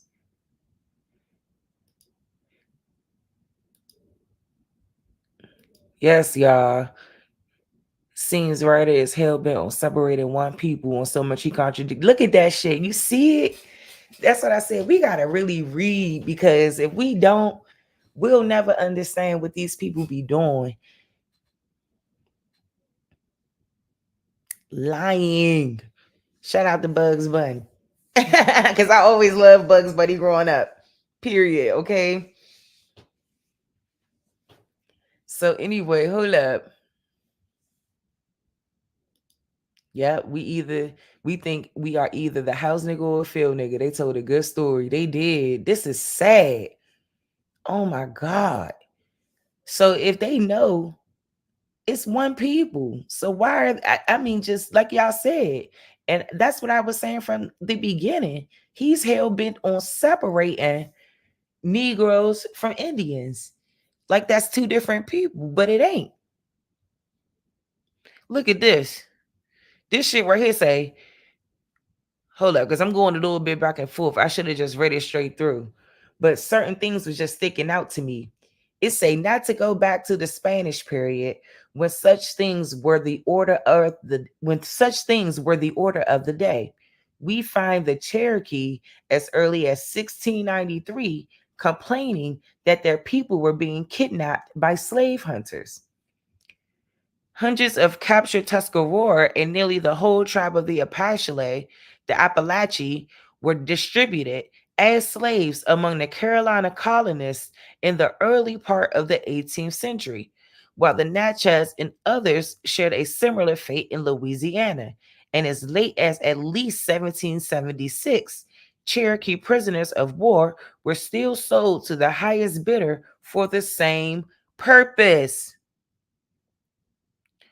At one time, it was charged against the governor of South Carolina that he was provoking a general Indian war by his encouragement of slave hunts. Bruh. Whose story is this? Whose story is this?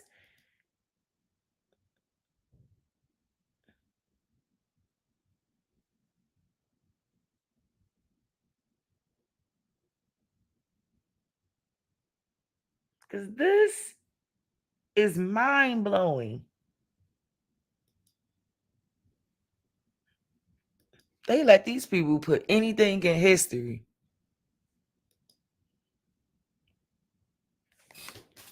Anything in fucking history, bruh.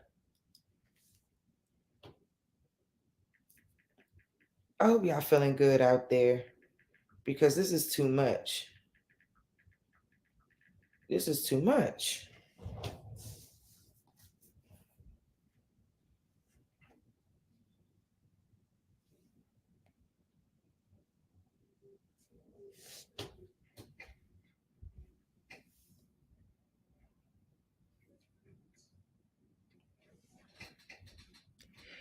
Because I didn't even know that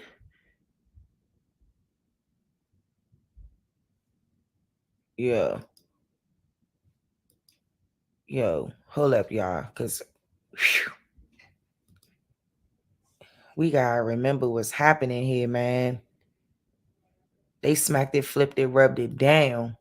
Okay.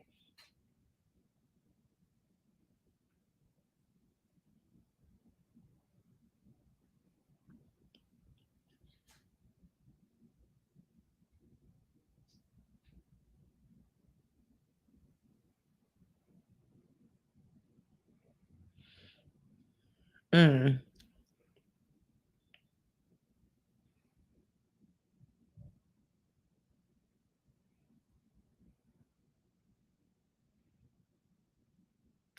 Calling all this stuff myths, all of these traditions.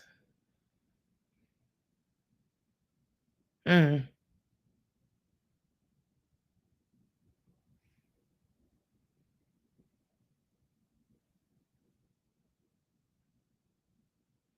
But yeah, y'all, this joint like 200 something pages. So I'm gonna really have to take the time to download it and scan it. Like, cause this part here was crazy. Cause it'll just be like, oh, contact with the Negroes. No, you motherfuckers is crazy. The Southern Negroes are Indians and been Indians. It's just crazy to me, y'all. Like I said, so give me 1 second. Cause I really just woo. I already knew what time it was, though. That's what's crazy. I already knew what time it was.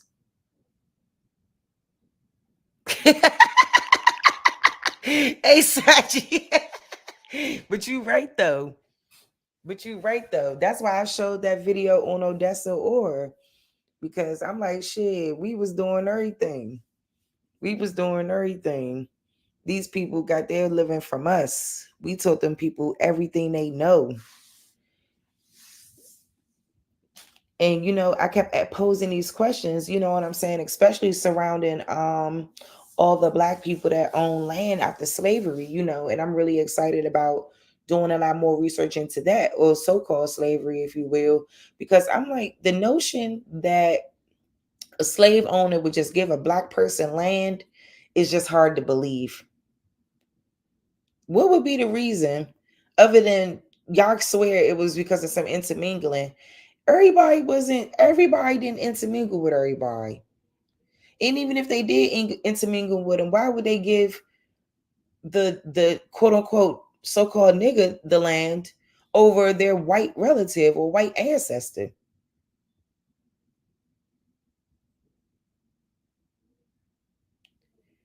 Unless they already owned those lands.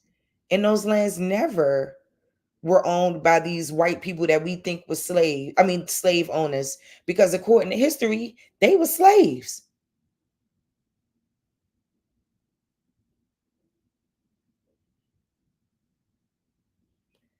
Like, cut this shit out. Y'all keep making up these. This is an atrocity, man. And this is the stuff that we got to make them do. We got to make them rewrite history, bruh. We got to make them fix history. Because how dare you manipulate our history and lie about it?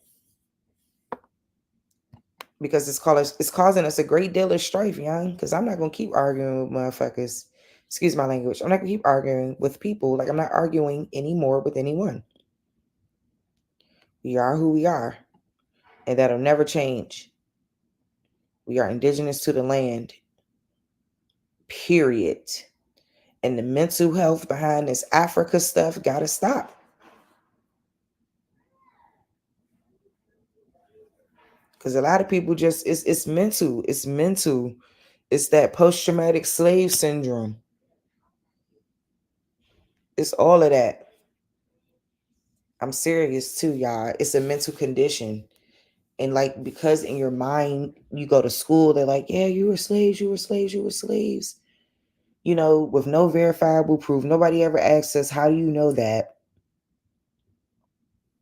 No one ever really takes the time to look into their family, because they might find all kinds of things on their family tree. But I bet you they won't find no African on there. Like, we know the history in this country.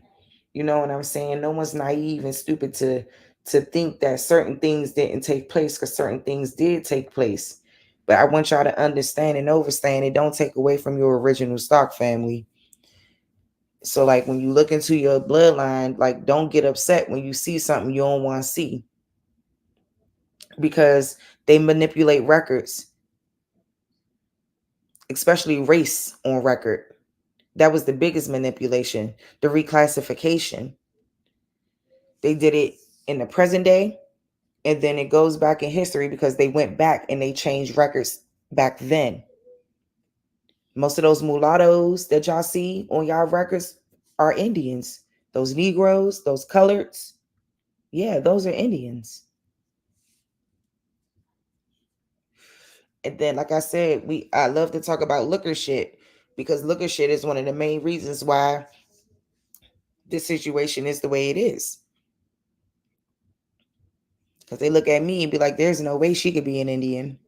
She ain't got no Indian in her. But I get asked all the time, do I have Indian in me? No, I say I am an Indian. That's the difference. It's not in me. It is me. And it's all of y'all. And it's not right what they've done. This is our land, man. Because it doesn't make any sense. Like I said, it doesn't make any sense. From my mama and my daddy.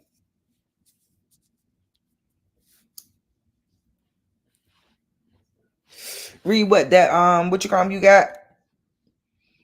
Hold up. I'm gonna drop the link. Saji, can you just put the link in the back chat for me? Only Sachi, please. Give me 1 second. Peace and love to everybody. Hey, Juice.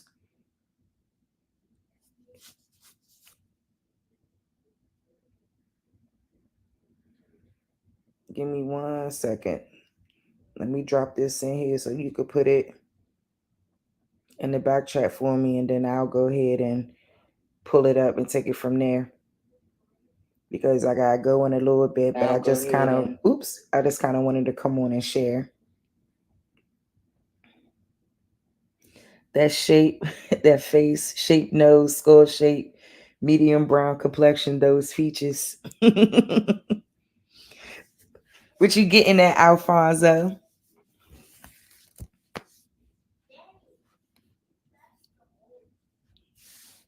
And our babies shouldn't have to go through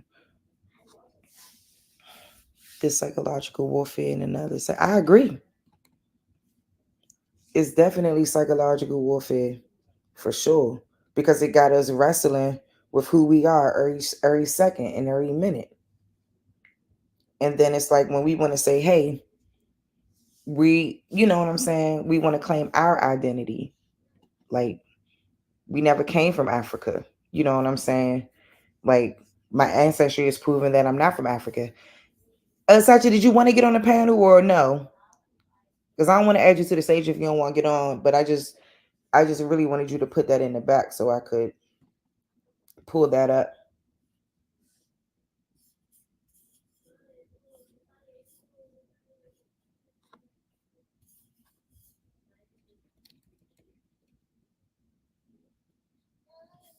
Okay. All right, cool. So let me go ahead and share the screen.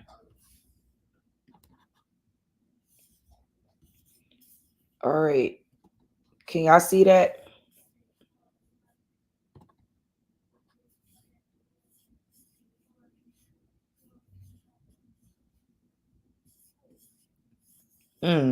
How you doing, old dude?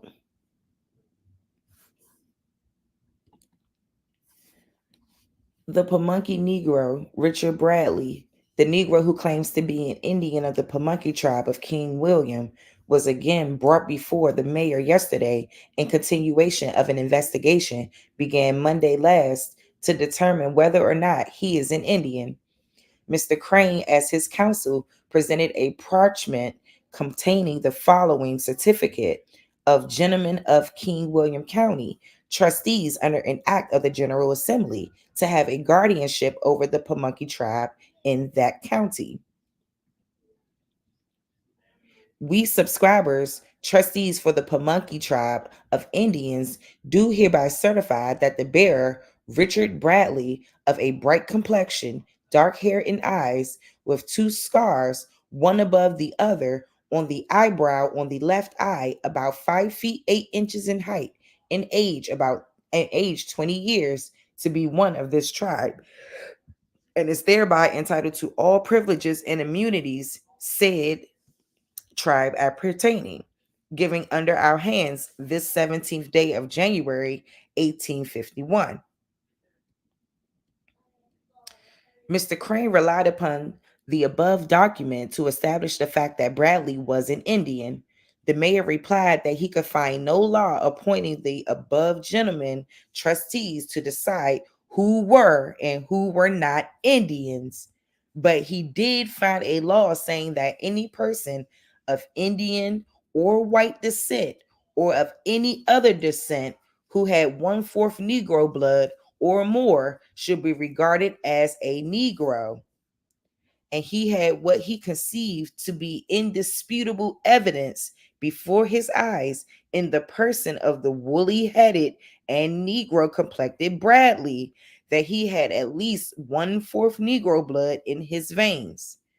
Mr. Crane introduced Dr. J.W. Power to prove that Bradley was regarded as an Indian in King William County, but the mayor adhered to his determination to regard him as a Negro or mulatto in Richmond. Looker shit. Mr. Crane then announced his purpose to appeal from the decision of the mayor to the circuit court, Judge Meredith, by means of a writ of habeas corpus.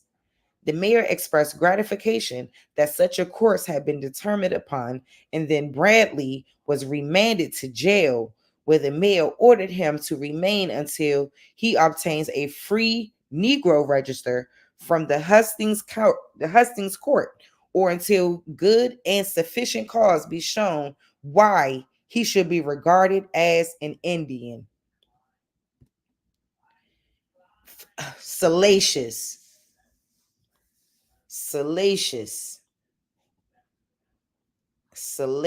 diabolical. They come from America. That's where they come from.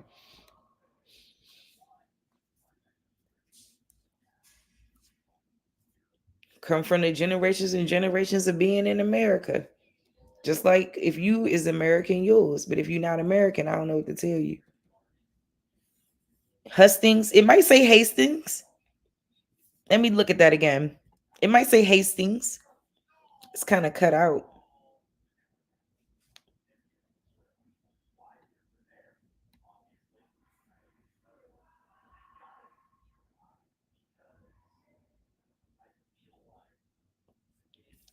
It's kind of cut out. Habeas corpus is a legal process that allows the person to request that a court order the release of someone who is being unlawfully detained or imprisoned. The term comes from Latin and translates to. The tribes and trustees said he an Indian, and they said no. Yeah, straight up. And that's the issue with all of it, because then I showed the lady talking about how it's about lineage and heritage, and somehow that's being disregarded. All right, Mr. Al Morris, I don't want no negativity, but only for a few seconds, because I gotta go, because I wasn't supposed to be on here past 2 hours. Yeah, okay. Hastings. Yeah, it was a little cut off right there, but I'm sure it probably was an A girl. My bad. Because we got to get the information right. We don't want to be reading it wrong. So, okay. Hello. Peace and love. Peace to you. How you doing? I'm well. No, I just wanted to ask a question. When you spoke upon identity, when you talked about identity, and this has been a big issue on social media, or medium-sized issue, I should say. What is wrong with accepting that our foreparents built a culture out of a slave society? Like, why do certain groups want to latch on to being somebody else? I did. What's wrong with accepting the legacy of our foreparents who built a culture out of the antebellum that was based on a colonial English reality, a racial hierarchy, and that's how we are. That's how we came to be from our foreparents being in the antebellum as pieces of property.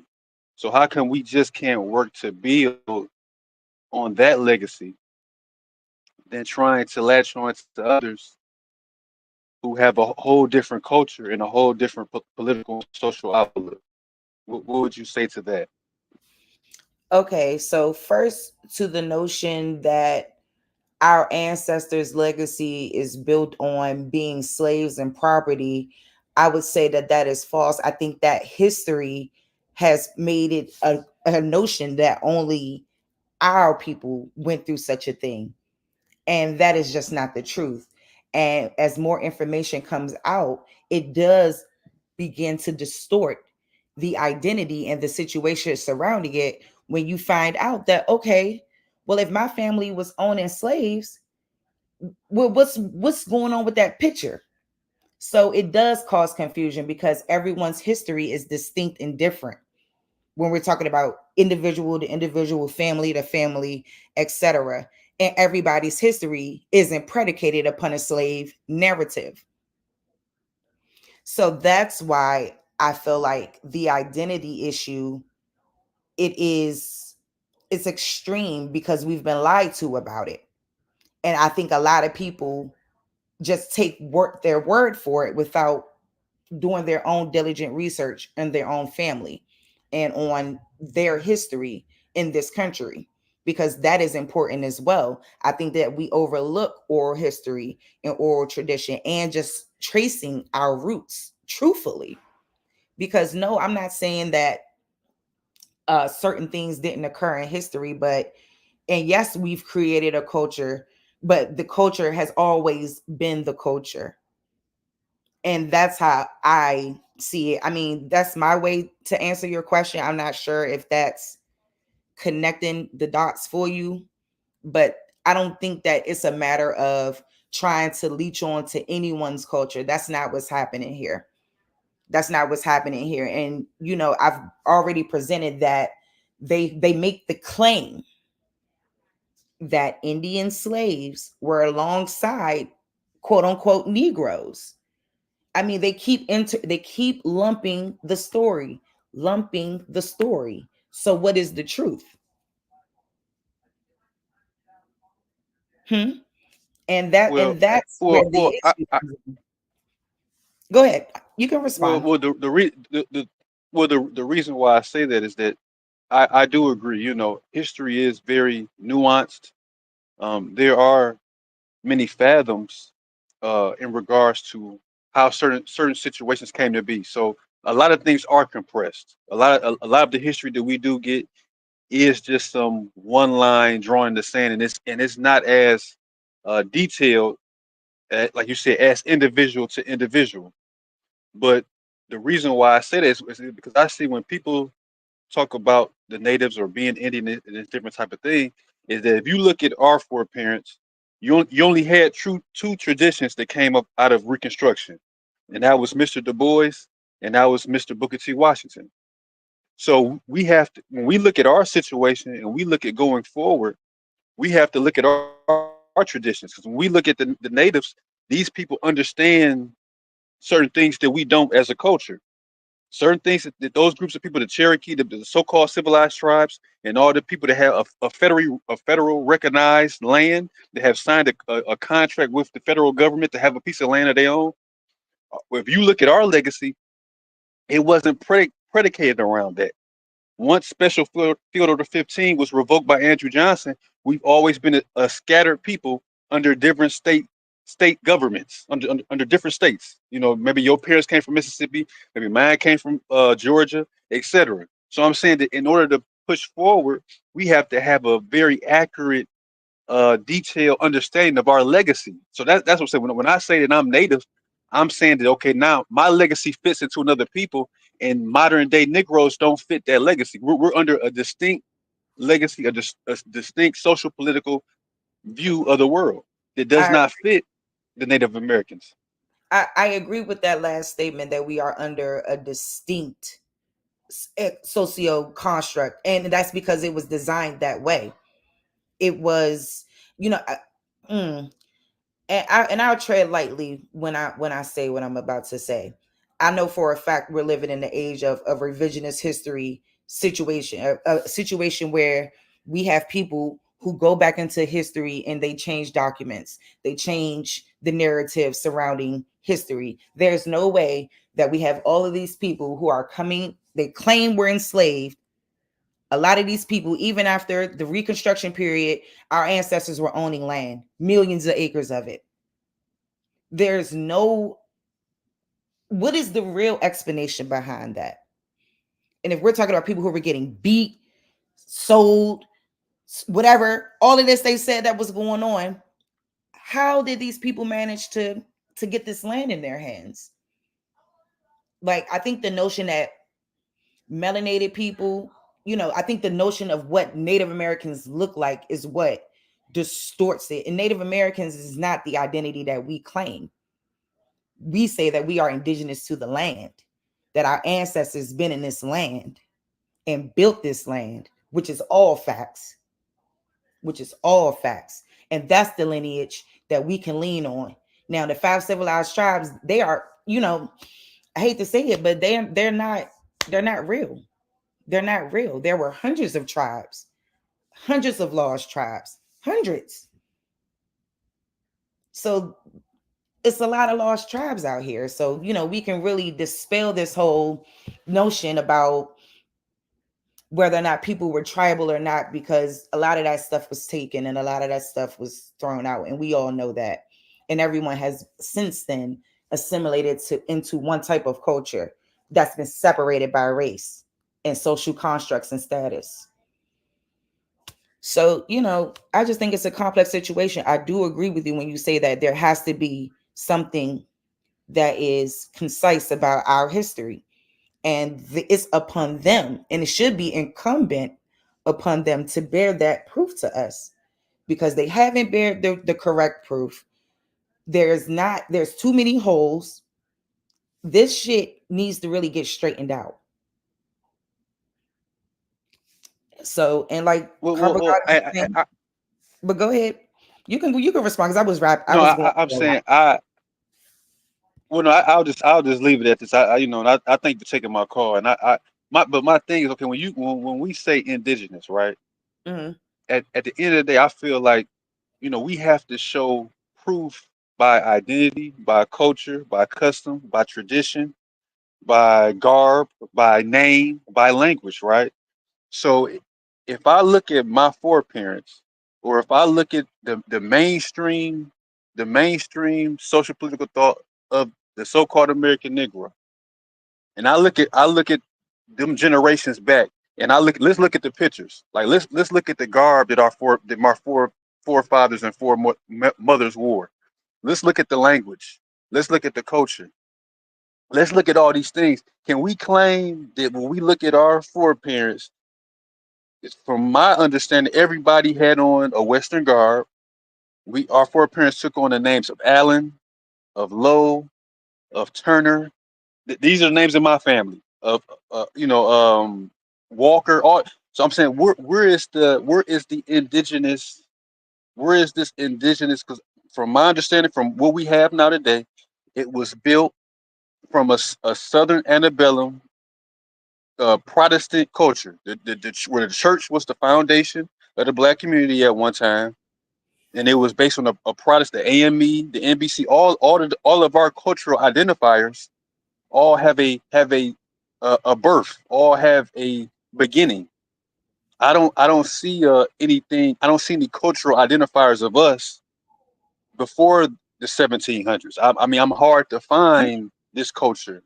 So where if we had this indigenous culture, why don't we have these indigenous names, this indigenous language, this indigenous garb? Why don't we have these identifiers today in 2024? You know what I mean? Like we have to answer these questions so we can have a proper view of where to go. You know what I'm saying? 'Cause I don't think it's anything being ashamed of, because at the end of you have to play the cards that you was dealt. So we was dealt, our foreparents were dealt a certain amount of cards, and like you said, after Reconstruction, those generations went to work, buying plots of land, building towns, building small cities, setting up businesses. Our great four leader Booker T. Washington establishing schools, building a university, establishing business leagues. So why can't we deal with our thing instead of having to latch on to being $5 Africans or these Native Americans, when we have a legacy of our own that we can build on if we treat it right. So that's all I really wanted to say. Now, but I thank for taking my call, and keep, putting your information out there. I appreciate you. Thank you. I appreciate you too. I appreciate what you had to say, and I appreciate that we could have a dialogue, even if we don't have the same, viewpoint of it. I think that it's important to have healthy conversations and dialogue around these things, because I think that you posed some good points, especially when it comes to being able to stand on the history that we know to be true in our country. And I understand what you mean when you say that. And I think that it's not a matter of anyone's fault why the connection is not there anymore, because we can look into the 5 civilized tribes and they look many a ways. They have many looks, white, whatever, all kinds of people are within those civilized tribes and have taken over an identity and have taken over in a situation. So, like I said, I can't speak to why we don't know more, but what we do have now is a culture that is distinct and true to us, and it's rooted right here in this country. Bottom line, it didn't come off a slave boat, period. And I'm not, like I said, I'm not here to argue all of that, all of those details behind it, because when I look into my family history, it shows that they were here. It shows American Indians, a 4th and 3rd generation.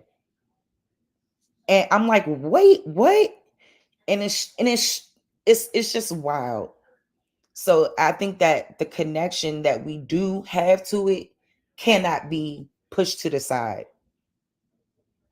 And I think that's what's happening here, because we may not possess a certain phenotype, or we may not look a certain way, look or shit.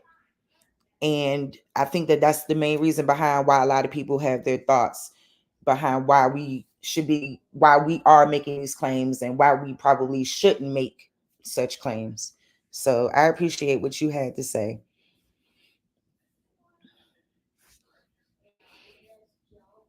So yes, y'all, I'm about to get on up out of here. I hope y'all have a good rest of y'all day. And I hope y'all enjoyed the conversation, and I hope y'all enjoyed the videos. And, I hope to do, like I said, not hope to do, I am going to do more research in regard to all of this. And like I said, that's what this is about. Like a situation that we had no business even being intertwined in, or what's the word, entangled in. Yep. Because W.E.B. Du Bois is out there trying to push that Pan-African shit. That's why.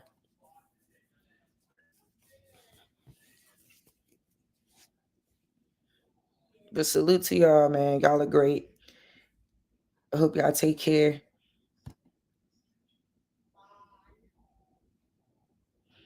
Well, they was arguing about a bunch of stuff. He's talking about he's your leader, not mine. Fuck Booker T. Washington, child. They are Siberians, and it's been proven. Us in the slave boat has not. Good stuff, y'all. Yes. Well, let me get Navi together. Hold up. And then I'm going to go ahead and get on out of here. Hit y'all with that motherfucking slip.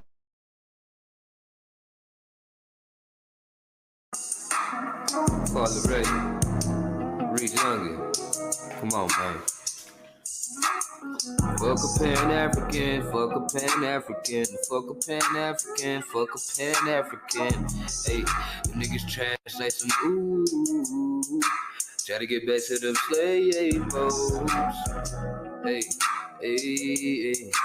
Try to get back to them slave hoes. Hey, hey. Fucking slave narrative, they phony. I had this nigga named Toby and he owe me. When the plot crop and the stock drop on top, them niggas going. Sold to the bitter cotton pickers, them my niggas. I'ma come down, feed them chitlins and them gizzards. Nigga, I'm the mister, I whip ya, I kill you. In the big house, go down with your sister. Send it back to you, then I send for your mother. Y'all niggas look out, I'ma work it like no other. Make you pick cotton till the sun come and touch you. Till your damn hands and feet, your foot all bust up. Look me in my eyes, I'ma backhand the buck up. Nah. Shout out to Grandma Foo. Why your man came, she the one that sold you. My crew swam to the show and got you. Good shit, Jesus, man, that nigga came through. Hey, fuck a Pan-African, fuck a Pan-African, fuck a Pan-African, fuck a Pan-African. Hey, them niggas trash like some ooh. Trying to get back to them slave hoes. Hey, trying to get back to them slave hoes.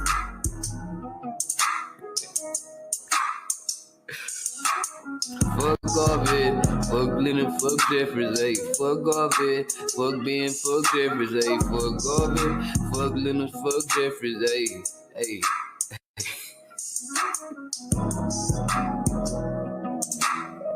Play with this shit, dude. Beginning.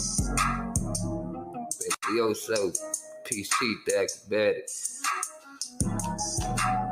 Fuck a Pan-African, fuck a Pan-African, fuck a Pan-African. All right, y'all. Y'all take care for real. I really love y'all. Y'all stay good out here in these streets. Don't let nobody upset you. Okay. And, keep fighting for what we fighting for. We got to stand on business. You know what I'm saying? We got to stand on business. It's a lot of explanations for why things happen and why they happen, and we don't have no control over that. All we can do is just do what we can with the information we got now and lead ourselves into a mansion, into economic sustainability, into social justice being rectified, the discrimination gone, everything, you know what I'm saying? And hopefully we can get to a place of love and warmth to one another. I pray for that for us. Yeah. I mean, we read a bunch of contradictions every day in history, the way they write it. They don't even want to be truthful. The Negroes in the South are Indians. Yes, y'all looking at the Indians. So, I don't know what else to say. Y'all just stay, y'all stay good out here in these streets. I don't know why I want to say stay good out here. Please do, though. Hey, big dog. Shoot, you missed it now. I'm about to roll out. Yep. So y'all look out for that big dog interview this week. Next week, excuse me. No, this week. Big dog, I'll email you with that link and that time and everything like that this week for sure. I got some stuff in the works with Dulcie, Cosmo, Cal. So, y'all look out for some great builds with some smart people. And I'm very excited to ask some questions and to, talk about the things that we need to talk about to push us forward. Of course, getting these narratives straight, correcting these historical narratives and getting on these people's head that we need to get on in terms of our lineage and our heritage. And we're no longer going to stand by and watch them eradicate us from history and eradicate us from our own land. So that's why, I wanted to keep bringing more awareness to the migrant crisis, things like that, so that we can just stay on top of it. Shit, I got to go too, because my daughter got some stuff to do. So anyway, y'all, I ended up staying longer than what I was supposed to. But thank y'all so much for all the love and support. And, you know, just thank y'all for rocking with me despite all the craziness out here in these streets. And I appreciate y'all still, you know, rocking with me for real, because I know that, you know, stuff was popping off. And a lot of times I know the crowd can feel, you know, some type of way, but y'all don't feel no type of way. Feel free to do whatever you want, to support whoever you want. I just thank God that y'all come over here and still want to support me. And that's all I care about. And I just want to give y'all the information and disseminate it to the best of my knowledge, the best of my ability, to ask the right questions, to critically think, and to engage the information, you know, and to challenge it as well, because I think that that's important. Because even when I was in college, y'all, and I got my degree and everything like that back in May, I think one of the biggest things that I struggled with was, you know, the information being a contradiction to real life and situations in real life. You know, I think that they write literature from an imaginary standpoint. Sometimes it's just kind of like, are you using your imagination or are you really thinking about real life? And most of the time people don't, because a lot of people don't understand particular experiences and situations, and circumstances, and they write to it, you know, in a almost a overly objective way without really knowing much about it and not even having much personal experience in that regard. So yeah, so shout out to everyone. Y'all just keep that in mind. You know, don't be scared to look into things. Don't be scared to question things. If you don't understand something, it's all right to speak up and say you don't understand it. Don't let people shame you. Because a lot of times that's why I invited him up and he was asking me questions and I was answering them. All you can do is answer the questions with the information that you got. That's it. What else can you do? Don't let nobody shame you into nothing. A lot of times people just don't know how to be mature. And we got to get to a point where we're going to grow up and be mature so that we can push each other forward and push us forward and get the things done that we know we need to get done. Because soon there's going to be Zoom calls. There's going to be things outside of YouTube. And y'all really look out for that soon. I need everybody in the fold. Real people, though. Not no spies. Real people who care about progressive work and grassroots work. Period. Wherever you are, you can make a difference. Even if you just talk to someone and let them know, like, hey, you ever look into your family history? You know, because I always try to kind of backdoor people with the conversation a little bit. You know, I don't always come right out with it. You know, I'll start talking to people about normal stuff, you know, and then I'll say, yeah, man, you know, I was looking into my family and I found a lot of interesting things, you know, then I start going into it like that, start talking about, you know, telling people that my family has been in this country for generations. I could date them back very far on all branches of my line. And you'll realize that your family tree got so many branches because you got yourself, you got your mother and your father, and then both sides of them got a mother and a father. And then obviously the mother and the father, mother and the father, mother and the father, the mother and the father, the mother and the father, the sisters and the brothers, the sisters and the brothers, the sisters and the brothers, the cousins. It's so many people. Think about the times where a lot of our people were having 10 and 12 kids. Sometimes more, 18, you know, all kinds of high numbers. Agreed. Don't argue with crackheads, period. So anyway, that's what I'm talking about, family. And that's the stuff that, you know, we have to stand on lineage and business. And like I said, it is incumbent upon this government, the Department of Education, you know what I'm saying? All of these people who promised civil rights, affirmative action. Yeah, we need to get up on their ass because we don't see that flourishing in our society today. You know, me and Lightman Z had a great conversation surrounding, you know, the millennial generation. And I hope we could do a build on that really, really soon, because I think that a lot of people don't realize the type of world that the millennials are seeing and how we are viewing it. And I want to have that conversation. So I'm excited, and hopefully, the millennials and Gen X and, the baby boomers, all of us, the Gen Zs, the alpha kids, everybody get into the fold, because we all gonna need each other when it's all said and done. Like, we still need our people who were pre-internet generation. We need our people who grew up in the internet age. You know what I'm saying? We need all of that shit. Because what I find too is that, like, a lot of young Black kids are like, they have a lot of Republican views. Like, one of my little cousins shocked me, when he voiced his support for Trump. I couldn't believe it. Like, this generation got a different mindset. They got a different set of eyes, and we got to reach them. And and especially us as millennials, while we're still young, because we're not old yet. Respectfully, shit, we still look good. Okay.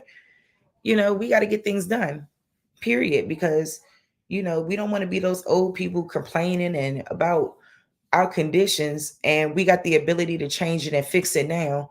And the most we did was make live streams on YouTube to get the message out, but that's all we did. You know what I'm saying? We don't want that to be the story. So we want to expand that.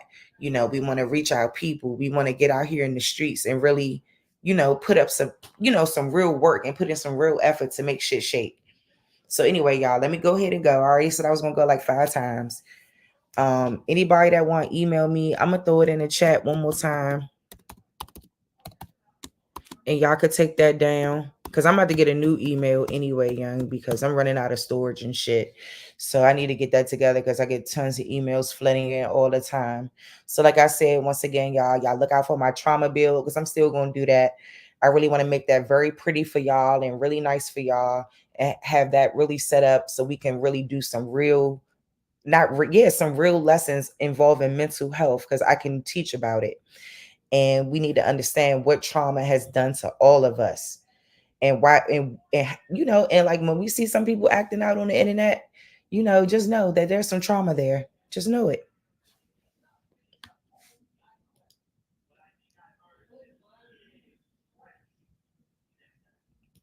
Yep. So y'all be safe out here in these streets. Be good, okay? Thank you guys for joining me for the past 2 hours. I really, really appreciate it. I hope you guys get on the replay game. Check that shit out. Send me an email if you got any questions. Y'all want to collaborate. We can do that, because I'm all about connecting with us as the people and moving things forward so that we can progress and, see the change with the information that we've been given. You know what I'm saying? We need to, like I said, my goal is to challenge them on the historical narrative. Let's challenge the historical narrative. Enough is enough. Take care, Aboriginals. Good night. Good day.